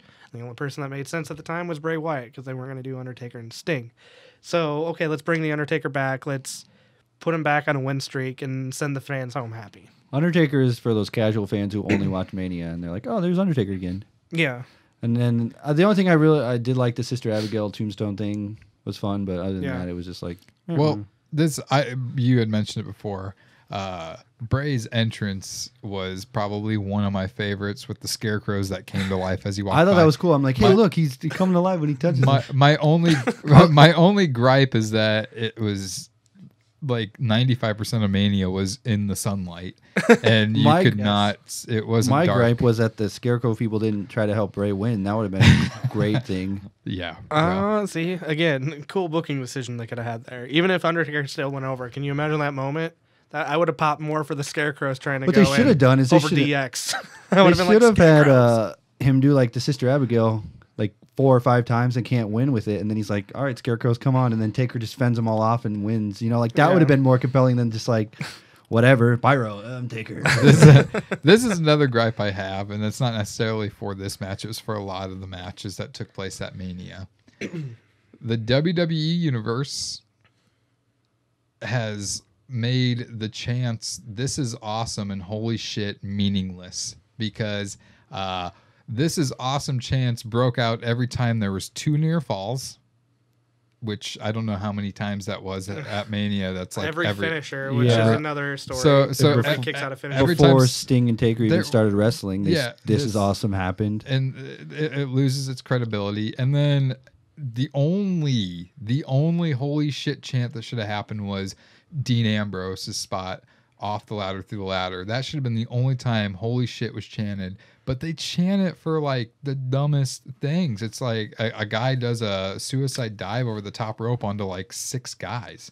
Okay, that's it takes balls You're to dealing do with that. fans too who mostly watch the WWE product. We watch this on a daily basis True. with the indie stuff. We see this all the time, so it's lost their appeal. It's lost its appeal. WWE, you barely see suicide dives unless it's WrestleMania or a pay per view.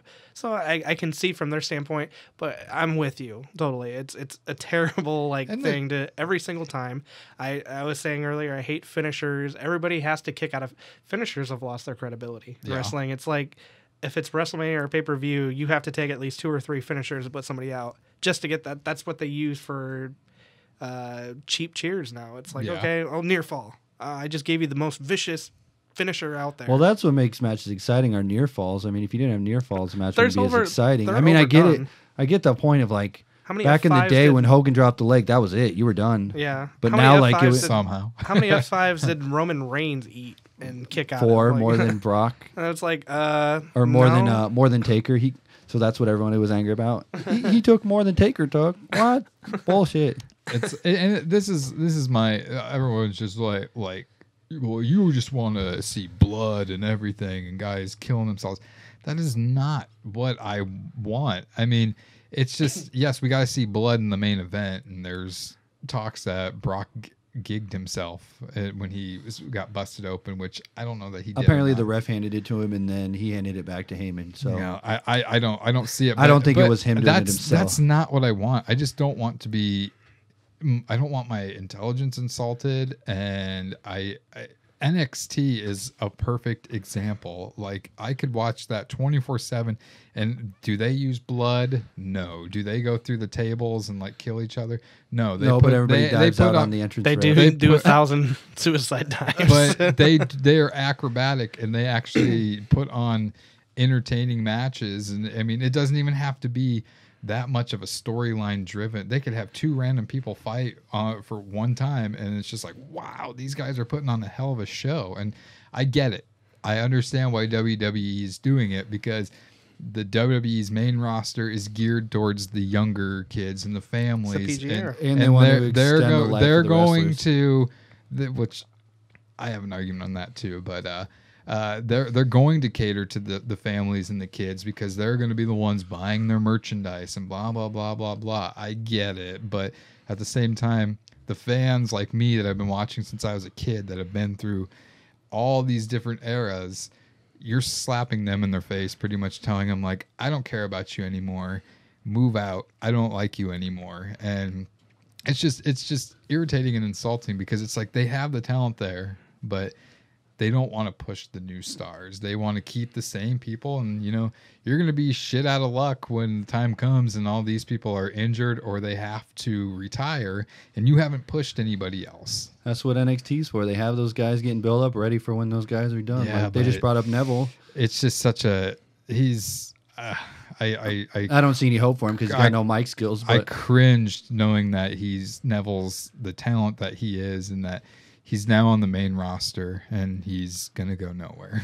It's like he had a match against Axel, and yeah, it was an impressive debut. But debut matches are always impressive, and then it's a slow journey back downhill. He already got directed by the referees on how to do the ropes. yeah, I was watching that. He's like, go over here, hold your hands up, stay there. Okay, goodbye. You know what I always thought was weird? Talking about Raw, talking about being directed.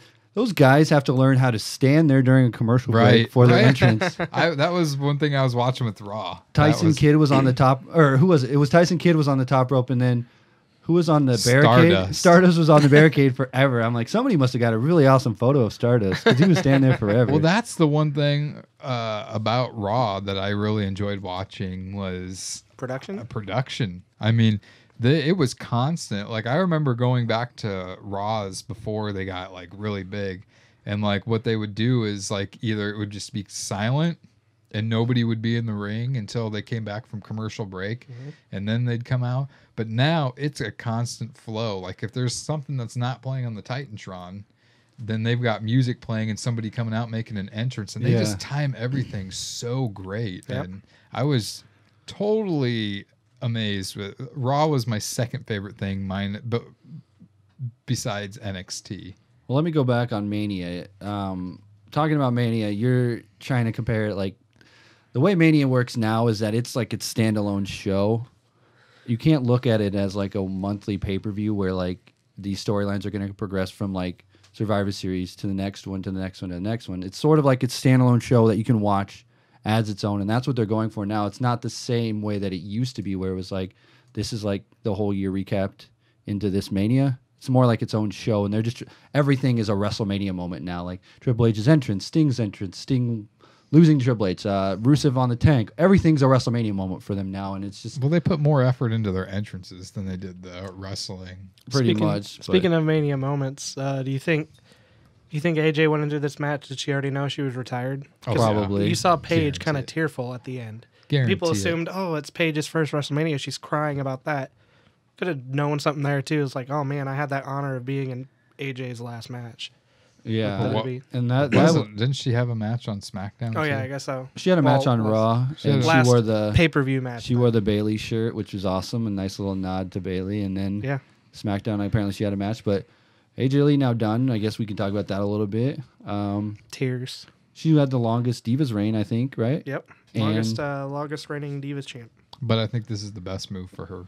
She wasn't going anywhere in WWE. Yeah, her best years were like 3 years ago or whatever. And Well, and it's not her fault. She has. I think she's still in her prime. I think she She- still has it, but it's just again a booking aspect. And She took what was given to her and she ran with it. You Mm-hmm. think of like the dumb booking decisions she had. She ran with it. The psychotic character, she ran with it doesn't And help that CM Punk left WWE. That's That what- probably hurt her as well. She was like like when the click thing happened and Triple H got punished. I think that was the thing. I think AJ Lee was being punished. I don't because really of, think she got punished on screen as much as one would think. I just wonder if there is like It was probably just that unsaid tension. Uncomfortable Yeah, backstage it and stuff. had to be. And now Especially she's, after that podcast. You know, they had to shoot her dirty looks too. Oh, the yeah. Colt Cabana podcast. and now she's going to fight Ronda Rousey. And no, I could see the She'd get crossover though. broken in half. I know that would be funny. though, Yeesh.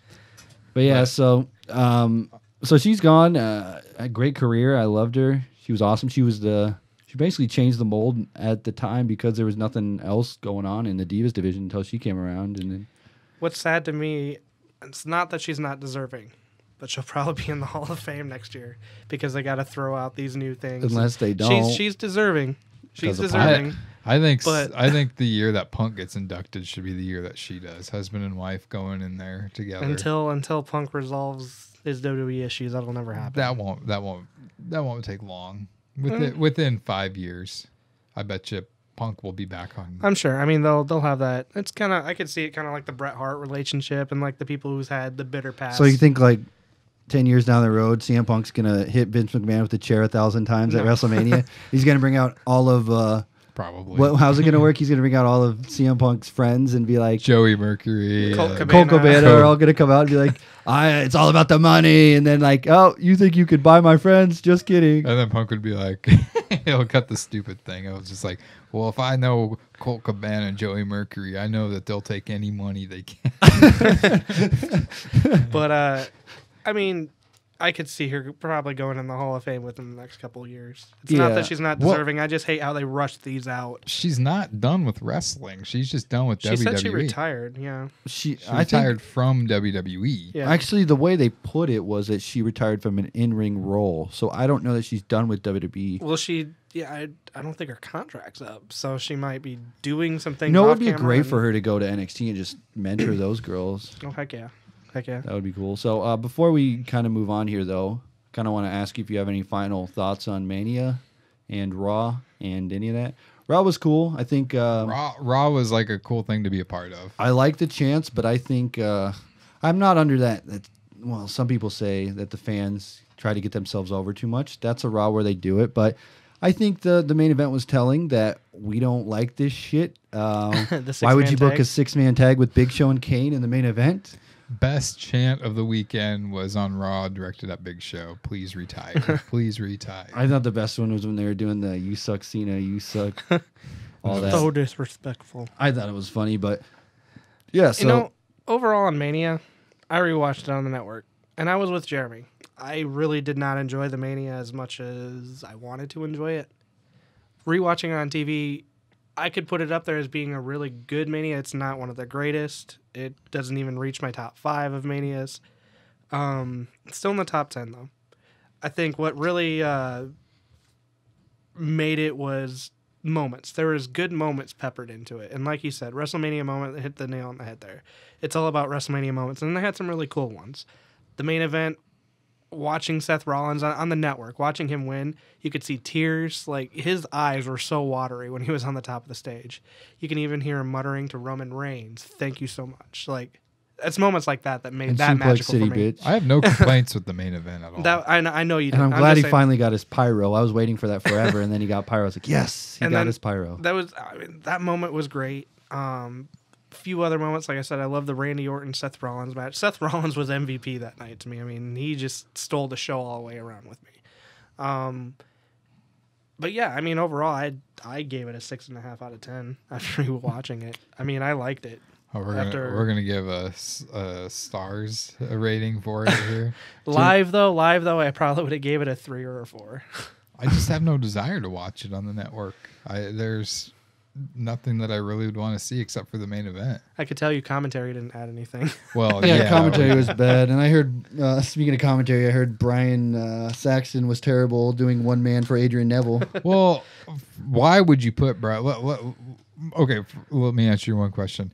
Raw or WrestleMania overall for me, giving it out of 10 stars. Minus 5 stars. I would give it probably 4. Do I have to rate it? Yes. I don't Yeah. do star ratings. I just say it was fucking awesome. I don't know. There we go. I enjoyed it. I marked out for NWO and DX. I marked out for the main event when he cashed in, and I don't know. I got my money's worth.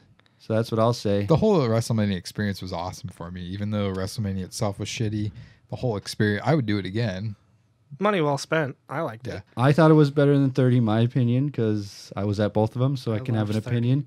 But the main event triple threat with Daniel Bryan didn't do anything for me. It was cool to do the yes with everybody. That was fun. You know, like it's just fun to yes. But the triple threat, I don't know. It's just a triple threat to me and whatever. And then Taker was obviously the shock factor being there, cool. But it wasn't like the match itself was terrible. You know, like when everybody gets up to go to the concessions, you know it's not a good match.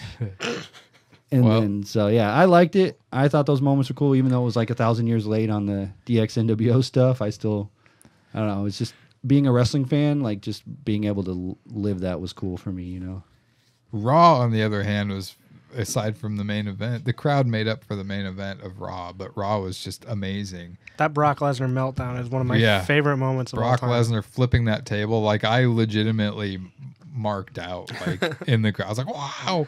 And then freaking when he grabbed Michael Cole, I was just like, hell yes. This is fantastic. Being a cameraman, I marked out when he gave it to the cameraman. The cameraman that had like a camera from like 1970s. Didn't even look like the rest of the cameras. I thought it was great when we were chanting Suplex City, and then Heyman's like, it's Suplex City, bitch. Yes. And Brock Lesnar even like he started smiling with the crowd chanting character. that. But yeah, matches were fantastic, and yeah, just the main event was just why you would have such a hot show and then book that crap for the main event. And then you have Sting come out and do the Bo Dallas thing on Raw, the WWE Network, and then he's just like, yeah, I don't really know what I'm doing. I'm just going to sit and wait. I'm going to sit and wait. And I'm like, so Sting's just going to just like hang out until someone finds He's in the something for him? rafters. Maybe that's what they're going to do with him. Like, it's going to be so stupid. Like, yeah, I don't know. And then Bo Dallas is like, as long as you believe. And then he just drops him and then he leaves. It's like, I think what would save Raw would be if Paul Heyman started a dangerous alliance, like with Brock Lesnar and like some of the guys Seth Rollins. Yeah, and just like that would make sense though. I just still stole the feel title like from eventually. him. Oh, I still feel like there could be something in the future where Heyman splits from Brock Lesnar, because I feel like they're pushing Lesnar now as a babyface well, Lesnar. I mean, or a tweener. He can't keep doing what he's doing, and I'll love it. Yeah, I just don't understand why Lesnar just doesn't talk like when he does the sit down interviews with Michael Cole. I don't understand why he can't just talk like that in the ring. because they could do 100 takes on those cameras. I don't think they need to with him. He's like, I'm gonna fucking kill him. And that's what he said. And they Well, bleeped it out. The last moment I remember when a live camera was on him was that Raw where he said, "Paul, say something stupid," like because he lost his train of thought right there. He goes, Oh man. So yeah. Well, we still have a couple. yeah, we're gonna more. talk about AJ retired. We already did a little bit, but we'll talk about CJ Parker retiring. What do you guys think of? It's pretty cool of WWE to let him finish out Mania. I think he didn't go undefeated at Axxess. This is what I heard on the rumor mill. Yeah. Does that mean anything? Is that a new streak? It's cool. You know, it's your last moment. They let him win every match against jobbers. Something. The only other thing I just thought of this when we were talking about streak. now Sting's gonna have the defeated streak at Mania. He's 0-1. That was see, everything happens for a purpose. When it comes to CJ Parker, freaking couldn't stand him on NXT and stuff like that. But seeing him live at Axxess, just the way he was talking to the crowd and stuff. He's a great like that, indie worker. He is. He was like, the stuff he was yelling to the crowd and stuff like that was hilarious, and he got a fan out of it. And then it's just like I figured out, oh, and he's retired. That's why I became a fan last year. He was doing the same thing last year at Axxess. I like this CJ Parker, and I liked him throughout the year on NXT. Crappy character. They didn't really do anything with him, but I liked who he was as a performer. I think he's going to kill it on the Indies. I think the character was okay. They could have really done more with it. They didn't really do anything with it, but it shows that he was at least good enough to have him for Kevin Owens' debut. They actually took to break his nose. So, by the way, if you would like to buy his T-shirt, I broke Kevin's nose on ProWrestlingTees.com. Make sure you get it. Is it on there? It's on there. He has one. I want Magnum to book CJP. He's now CJP, by the way. So, but I think it's kind of cool of WWE to let him finish it out. Like he told him, "Hey, I don't want to," and it was kind of one of those things where he's like, "I'm never going to get to the main roster. I tried, and it's just not going to happen." So. He wanted to move on. He felt like probably for the best. He felt like he was on a platform, like a breaking point of his career, and he never broke through that glass ceiling. So he's back to the Indies. I guess he wants to go to New Japan Pro Wrestling, as does everybody in the entire world. I bet that leaves WWE, but he'll find success on the independent scene because perfect time to go to the independent scene with all these places out there to wrestle. Do you think with the success of NXT that when he goes to these other indie places and stuff like that, he's going to be looked at as somebody like, oh my God, I have to ask you so many questions about what it was like to be in NXT? Or do you think people are just going to be, you're no longer in NXT? I think 50-50. I think some of the fans will care, some of them won't. I think it's kind of not like making it to the main roster, but he was under that WWE umbrella, so that'll get him some bookings out of it. You know, like he'll get initial bookings, whether, you know, then he already has one, I believe. So we'll have to see how he stays up on his performance. Like if he can continue to elevate himself, sure he'll be a main indie guy. But if he doesn't, we'll see. I mean, I always thought he was a good heel, but they just didn't do anything with him. At this point in the podcast, the audio got corrupt and it was very, very garbled. I think the mixer actually got unplugged as we were recording it. So unfortunately, we don't have the end of this podcast. But I do want to thank you guys for listening to the podcast. And if you are watching this on YouTube, I do want to let you know we do have this available on iTunes. If you want to go over to omgwrestling.com, I've had all episodes from season 2 up. And if you go to omgwrestling.com/iTunes, that will direct you straight over to the iTunes link where you can subscribe. And if you're over there, make sure you leave a comment and a rating so that we know that you guys are listening and that can help out the show. I want to let you know we can also help support the documentary Marks. Marks is the wrestling documentary about you, the wrestling fans, the greatest fans of all fans, I believe, in my humble opinion. So make sure you go over there, check it out at imamark.com. Go over there. We got a brand new website. You can check out the premise, the concept, and the teaser that we did launch, as well as you can check out a calendar which shows all the events we'll be attending. So if you're going to be able to attend some of those, you should totally come out and hang out with us and have a good time. But again, support our journey. We may be launching a Kickstarter coming up soon. We have some cool ideas, but we'll see how it plays along. So anyway, guys, thanks again for listening to this podcast. Again, download it on iTunes if you want to get it in your earbuds so you can listen to it while you're on the plane, on the road, wherever you may be, and you're not connected to the internet. Anyway, guys, thanks for listening, and we'll see you next week.